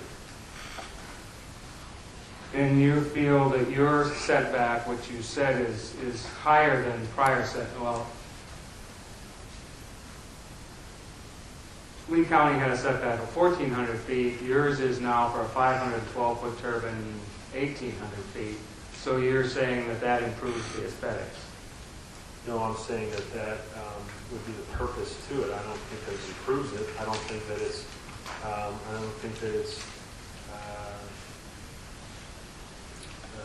A detraction to have it at 1,400 feet. So as far as moving it further from that, it's just a larger number.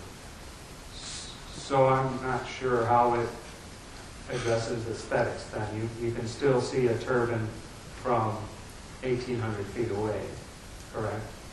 Correct. But it is, you're saying that it's more aesthetically pleasing because it's further away, so it's more aesthetically pleasing to be 1,800 feet from a turbine than 500 feet from a turbine? Is that what you're saying? No, I think each of those scenarios, as far as more or less aesthetically pleasing, is in the eye of the beholder. But I believe that that's the purpose. Aesthetics is what's achieved by moving something further away from a home, for instance, and not, particularly when it's addressed by, other items are addressed by other parts of a petition or of an ordinance with respect to noise or shadow flicker. Other typical zoning, property line setbacks, for instance, and safety are accomplished with other setbacks. This is just obviously an aesthetic setback. Can you give an example of how it, if you didn't have the 1,800-foot setback, or 3.5 times the height of the turbine, roughly 1,800 foot, if you didn't have that, how would the aesthetics be negatively impacted? If you did not have a setback, how would the aesthetics be negatively impacted? You're saying that we have the setback, and it's an aesthetic issue, so if we didn't have the setback, there would be some sort of negative impact. What would that be? I don't believe there would be a negative impact. I just believe that that's the driver. I think that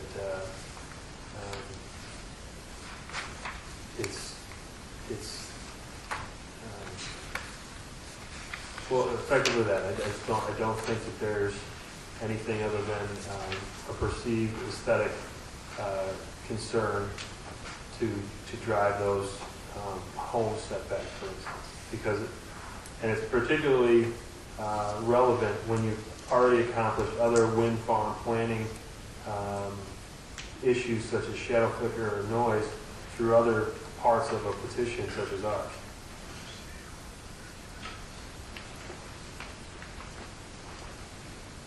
Okay, I'm referring to page 15 of your application, the top of the page, item L, noise level. Is it, we've already established that you have removed any post-constructing testing. I'm sorry, that there is not any post-construction testing within this condition. That's correct? Is it not? I can't say with respect to number 2 under noise level complaint resolution if there's a need for post-construction requirements as a result of somebody complaining. Perhaps that would be included, but yes, otherwise as prescribed just for the sake of prescription, it's not in here. So paragraph 1 then relates to any noise modeling that you do prior to construction of a wind farm, correct? And it also relates to a pre-construction ambient sound pressure study.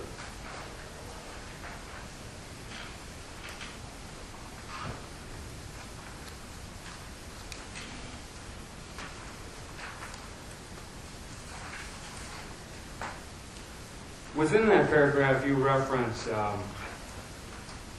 the Illinois Pollution Control Board's prohibition of noise pollution.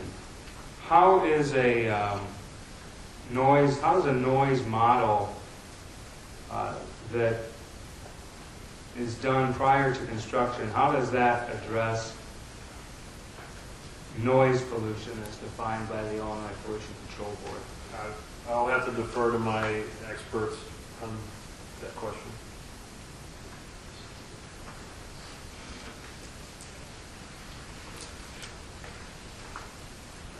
Are you familiar with the Illinois Pollution Control Board standards? I'd like to think that I am very familiar with them. Yes. Are you familiar with their definition of noise pollution? I am, but if you're leading to the same question, in this case, yes. And are you aware that their definition of noise pollution does not require establishment of decibel levels?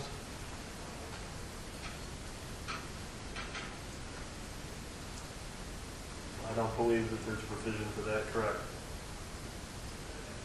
And is it true that the definition of noise pollution, according to the Illinois Pollution Control Board, is any emission of sound that unreasonably interferes with the enjoyment of life or with any lawful business? Absolutely, it does say unreasonably, yes.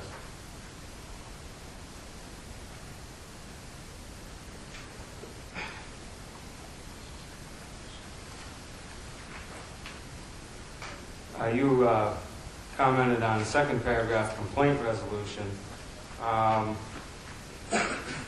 Would it be all right if I read this short paragraph as a... Sure. The petitioner of the WEX project shall respond to a... The petitioner of a WEX project shall respond to complainant property owners and the Lee County Administrator within 5 business days after being notified in writing of a sound/noise complaint by any property owners within the property boundary and 1 mile radius beyond any WEX project location. What happens after that? There is, I believe, a complaint resolution provision to the Lee County zoning ordinance in general. So I would have to defer to that, specifically what would happen and the validity of any complaints, establishment of additional requirements, I can't speak to. So if the property owner and the Lee County official, Chris Hankel or somebody else, and came to you as the operator of the WEX site and said that they were experiencing problems from noise from a turbine, and they said that it unreasonably interfered with the enjoyment of their life, would you shut the turbine down? Not just unilaterally, no. I believe that there's probably an establishment in the procedures. I can't speak to the specific part of the zoning code, but with respect to how to handle complaints, finding of information around their validity, and I believe those procedures can be followed.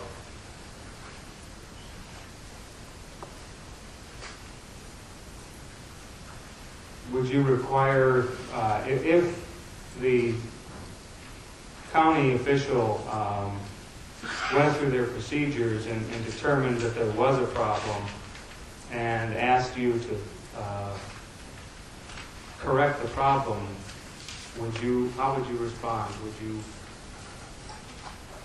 If it's been properly established that there is a problem, then I believe it would be in our responsibility to address that problem. And what are some of the things that you can do? It would depend on the cause of the problem. Sometimes there's perhaps a mechanical issue, and it can be addressed rather easily through some type of maintenance or repair. And if there is no mechanical issue and it's determined to be just normal turbine noise that varies from time to time, but the property owner and the county are asking you, are telling you that it's unreasonably interfering with the enjoyment of life, well, how would you respond to that? Again, if it's a valid complaint, we would address it appropriately. I can't speak to any hypothetical. If it's, we feel that our noise modeling is conservative enough. We feel that we've done an appropriate level of work and due diligence leading up to our petition on this project, so that we won't be in those scenarios, and there will be few and far between. So I can't speak to a hypothetical as to whether or not we would need to do something.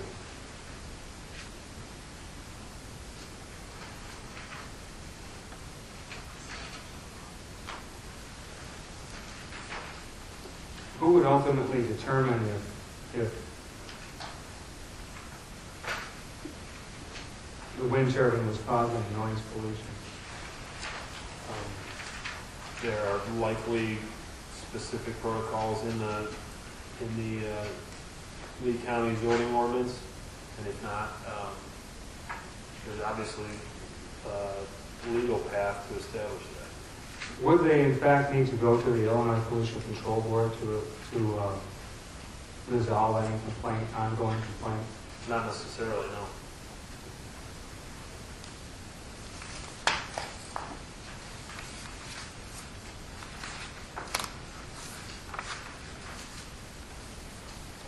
And another exhibit.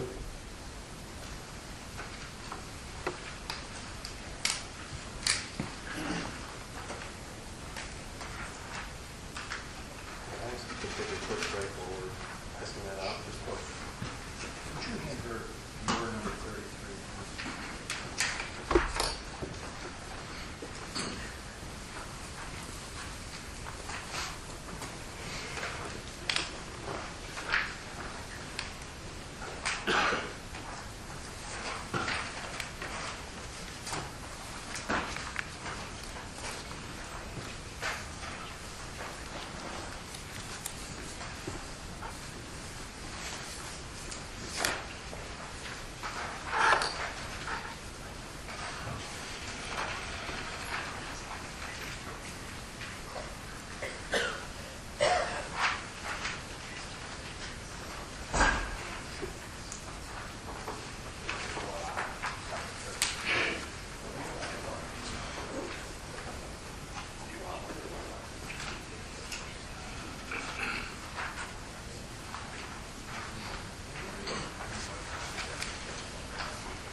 This exhibit is the existing Lee County standard for noise.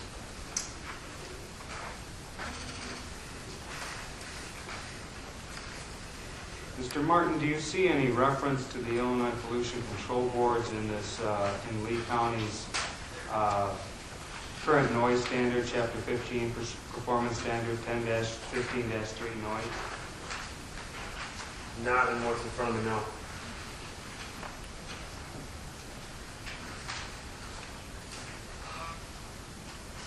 And your petition references the Illinois Pollution Control Board standards, correct? That's correct. And are you aware that, well, I'll just read item B, the highlighted, the bold and underlined at the end of B. The requirements of this section shall not apply to any use in any agricultural district, including without limitation any special use which has been granted in an agricultural district, and that lists the ordinances. Would that be the reason why we have a specific noise standard in your conditions, is that this does not apply in agricultural areas? No.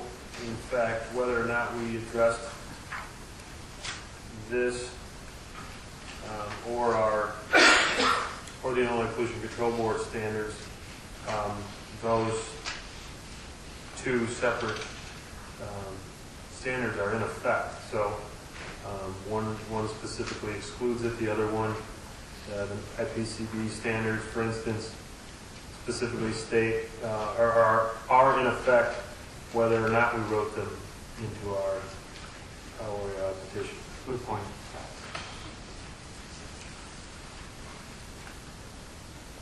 Under item C, table A, does that not say on the heading of the table, right under the words table A, maximum permitted noise level at lot line?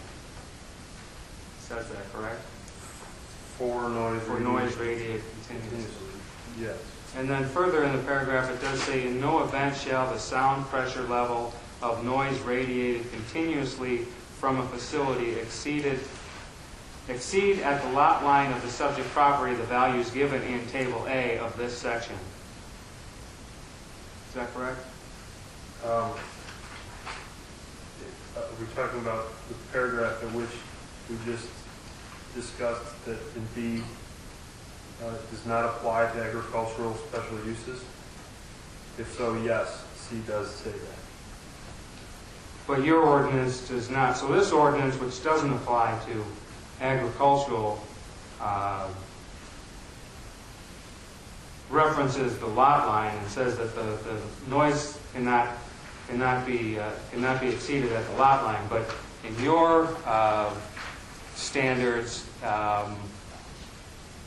the noise is actually measured at the non-participating property residence, correct? As opposed to the lot line? No. In fact, the noise is modeled continuously throughout the area. We provide a tabular format indicating exactly what is predicted at homes and receptors, basically, primary residences. But as indicated on the maps, it can be effectively delineated throughout the area what the sound level predicted to be. But the requirements are for you, in your case, not to exceed certain noise levels at the receptors, which would be the residents, correct? The requirements are such that it depends on the class of the land. It depends on the land use as assigned by, I forget exactly what the overriding agency is that determines those, but I believe it's IBCS codes and the land uses. So they define certain things such as a residence as a Class A land. In Table A there, the top of the table, it says zoning district, and then over to the right it says increase in noise level over ambient level. And then they list for various zoning districts an increase over an ambient level. So that would imply that in this Lee County standard that there is a increase in noise level over ambient level that we need to abide by in non-agricultural districts, correct? I don't think it's just necessarily non-agricultural. I think it's specifically prescribed with respect to residential, commercial, industrial. So I wouldn't lump them together as non-agricultural. But there is an increase in ambient noise level plus 3 dBA, plus 3 dBA, and plus 8 dBA for this standard. And is there one on your standard? Within the conditions? No, there's not. Okay, thank you.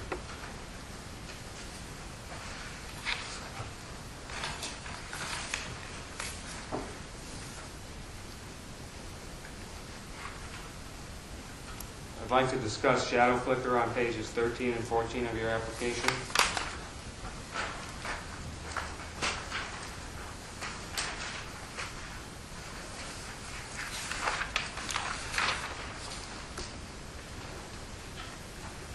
In paragraph 2 on page 14, towards the top of the page, you indicate that at the bottom that for homes experiencing between 10 and 30 hours of shadow flicker, You'll undertake measures such as trees or vegetation planting or awning installation. How do trees, awnings, or vegetative plantings eliminate shadow flicker?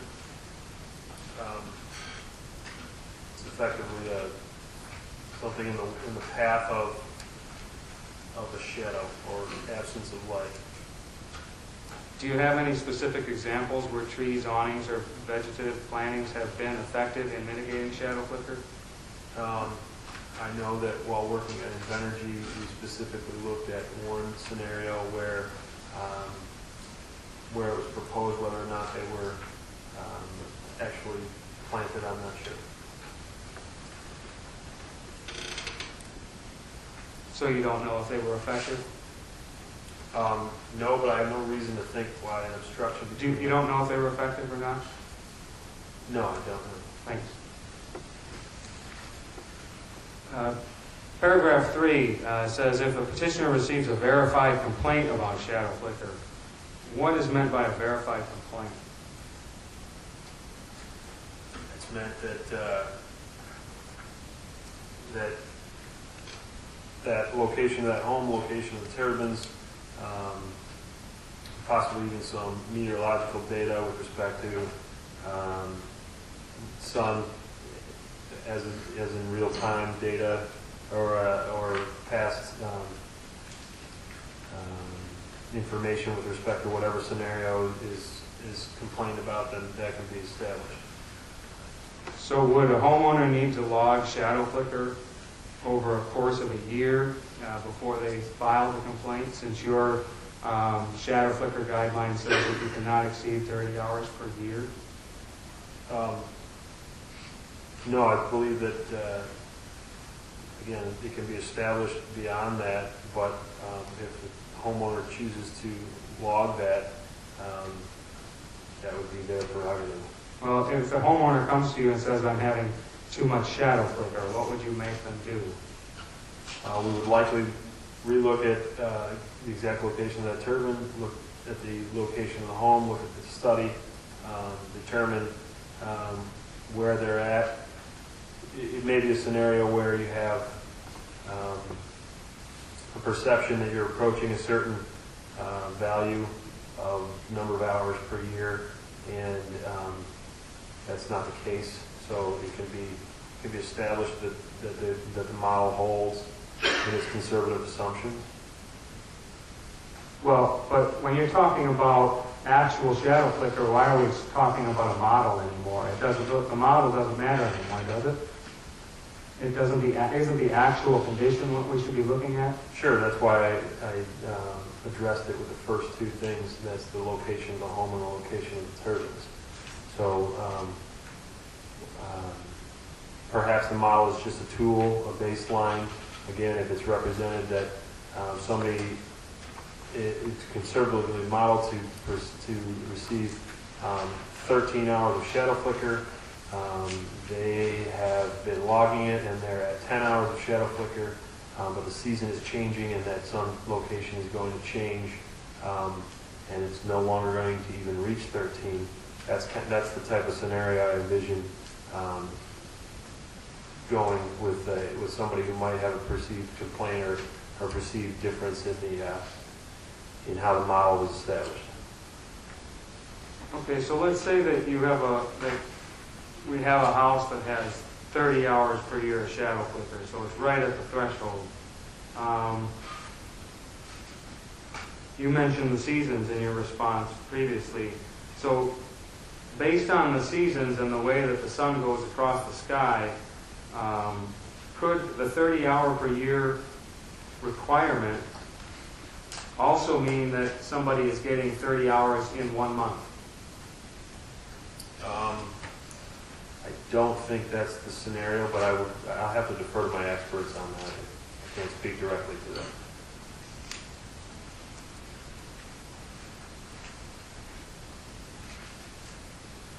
Could you estimate that somebody could receive 30 hours of shadow flicker in 2 months? I'll have to defer to my experts on that. About 6 months. Again, perhaps you didn't hear me, I'll have to defer my expertise. Those are different questions, actually. I'm just trying to Mark, gauge just answer the question, please. I'll defer to my experts on estimates with respect to the model. So does that mean you don't know the answer to the question? Or you just choose not to answer it? That means I don't know specifically the answer to the question.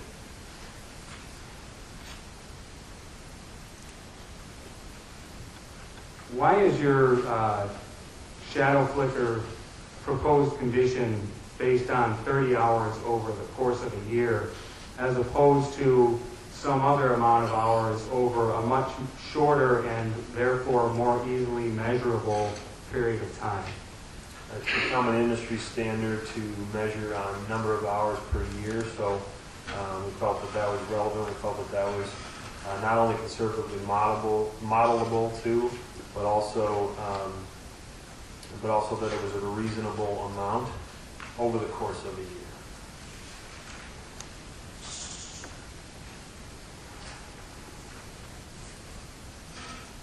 So why not measure in a shorter period? Say 30 hours per year, 30 divided by 12 months in a year is 2.5 hours a month. Why not say we can't have 2.5 hours of shadow flicker per month and make that the guideline? Because that's not the way shadow works. It will be greater in some months, and it will be less in other months. So 30 hours has become somewhat of a value used across a variety of operable, complaintless projects, and we feel it's a reasonable number over the course of a year. Again, modeling on a year is effectively what the industry has established as a procedure.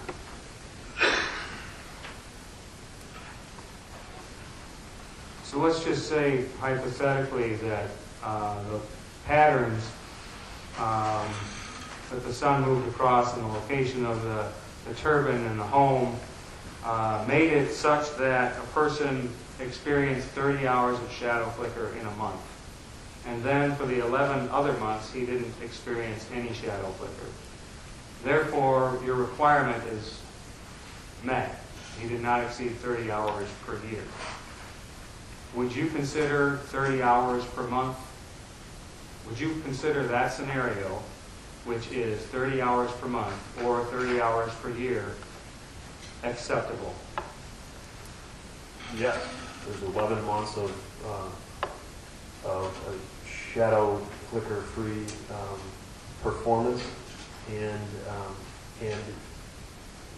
a lot of the modeling is conservative, so it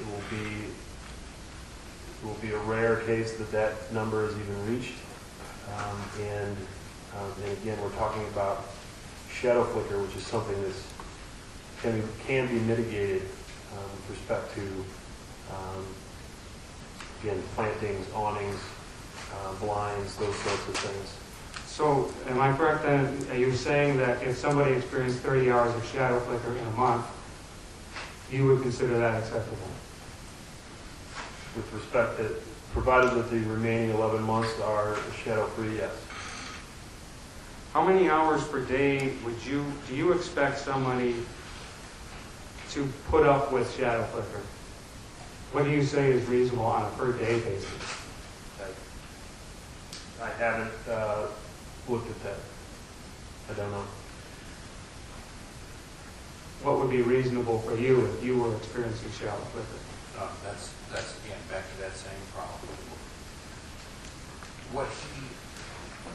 He's a representative of an applicant. What he feels for himself is not relevant.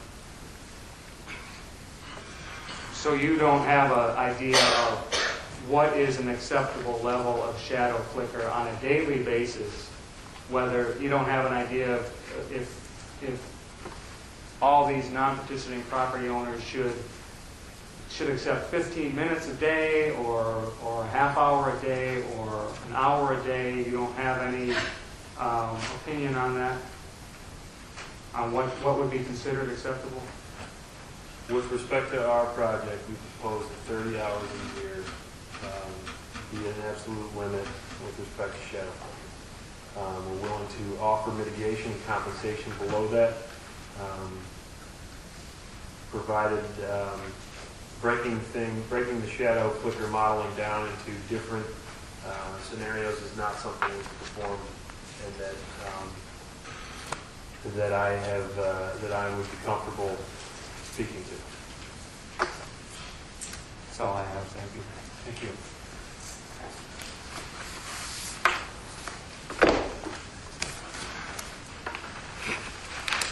Jim Timble.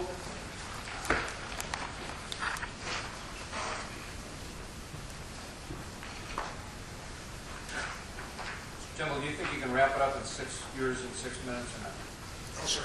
I cannot. I'm going to skip by you, start. Edward Gertis. Mr. Gertis, do you think you can do 6 minutes or less? I think so. Okay.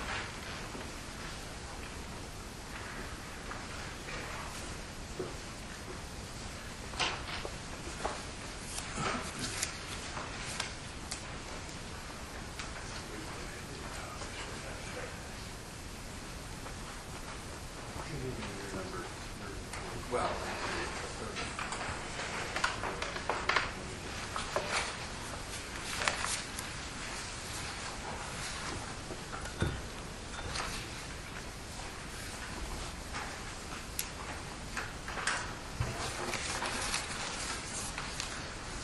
go ahead, Mr. Curtis. I'm trying to do this and listen.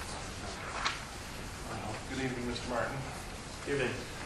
I've got here parts of 3 brochures that your company put out right towards the beginning of the project, and they all say roughly the same thing, that shadow flicker is easily analyzed.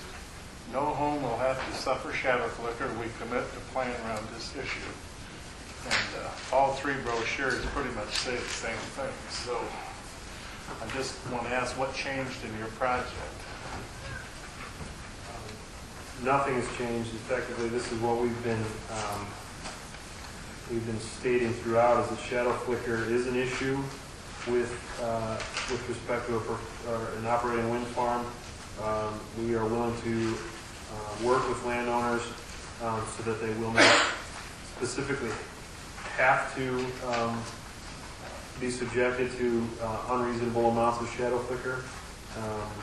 And that's, again, what we feel we're proposing in our petition with respect to the different levels of requirements on ourselves with respect to compensation and possibly even some mitigation steps to lessen the impact of that conservatively modeled number.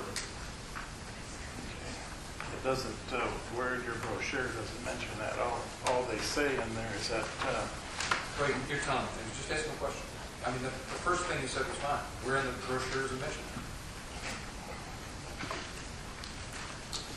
As far as the shades and blinds, pardon?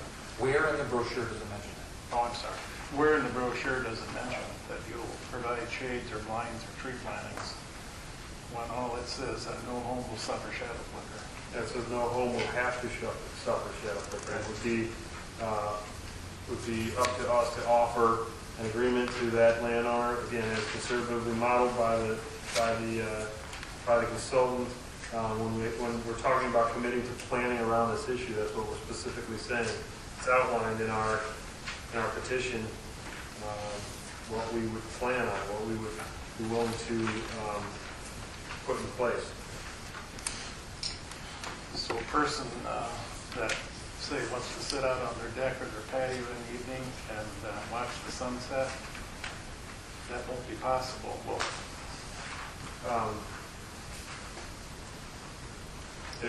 there are going to be scenarios where shadow flicker will occur on certain homes. It would depend on the scenario. So typically it's not for that long of a period of time, and it's very much a seasonal thing. Isn't it true that shadow flicker is usually early mornings and evenings, correct? Typically, yes. Most of shadow flicker would occur early morning or evening as the sun's rising or setting. And isn't that most normal, common families that work regular hours, that's usually the time when most families are home, right? I don't want to speak for the masses. It does seem reasonable that they would be home during those hours. Most families during the day don't have shadow foot because they're at work. So in the evening when they're enjoying their evening meal or want to sit out on the deck or the porch, that's when you'll have the shadow foot, correct? No, not necessarily. It's very much a seasonal thing. We're talking about shadows, so it's going to move with the sun and the time of day. Time of day with respect to enjoying supper changes with respect to when the sun is setting as the seasons go on. So it's kind of somewhat of a moving target. Going to your good neighbor agreement, is that $1,000 a year? Is that what your proposal is? That's what we're offering, yes. Okay. And that's to compensate for the shadow flicker, the noise, and any other TV reception problems? No, that specifically addresses the model shadow flicker only. Okay. If there was a TV reception issue, that would be something that would be established based off the baseline that we provide in our application. So is it correct then that figures out to $2.73 a day? We're not going to make daily payments, we would make annual payments. Yeah. And it's a 2% increase after the first year, is that correct? Sounds correct. Okay, so that's roughly 5.5 cents a day more the second year, is that correct? Again, we're not going to make daily payments. It would be 2% over $1,000 for the second year. On the third page of the brochure, on the noise, you have a paragraph in there that you state that you do in the beginning a baseline study of background noise and then compute the decibel increase caused by the turbines. Have you done that study for this project? I'm not sure which one you're on again. It's on the last page. In which paragraph? That's the second paragraph. It says, Mainstream carries out thorough analysis on the noise impact of turbines by initially carrying out a baseline study of the background noise in the area and then working out the decibel increase which would be caused by each of the turbines. Have you done that study? No. So we've done the model with respect to what the turbines are going to perform at. Again, that's why we produced, we offer up a sound pressure model regarding nighttime ambient in the area in our petition prior to construction or prior to operation. So you don't actually go out and do a baseline study at the site ahead of time to determine ambient noise? No, we do and we will with respect to our petition. We specifically say we'll have a nighttime ambient sound pressure study performed before construction commences. Okay, is that done on site then? That would be on site, yes.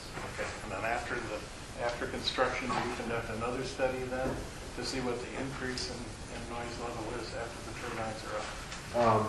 That's not our intent. It would be assumed that the modeling is conservative enough, but we would be willing to consider requirements to that effect, provided specific instances of concern around the operation of specific turbines. That's all I have. Thank you. Mr. Chairman, I recommend that the hearing be continued to this point for the next date. And time. Thank you, Judge. Do I have a motion to continue the hearing? So moved. On October 9th. Second, all in favor say aye. Aye. Aye, motion carried. Then October 9th. Your Honor,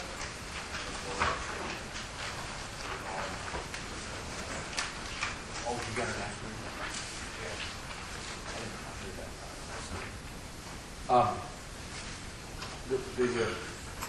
petitioner has asked, just for those who have not had a chance to cross-examine Mr. Martin, the petitioner has asked, and I'm going to allow them to call a witness out of order. Julia Timms, at the beginning of the next hearing. So we'll start with the witness then. Right. Your Honor, Yeah. just a scheduling question. Mr. Martin stated at the last meeting that he would not be at the next two meetings, the 9th and the 10th. Is that still correct? I'm just trying to find out when we can question you next. It sounds like it'd be the 17th. I mean, you're not going to be deprived of a chance to cross-examine him, I assure you. The 17th, then, it sounds like. Okay, thank you. Scheduling witnesses, one thing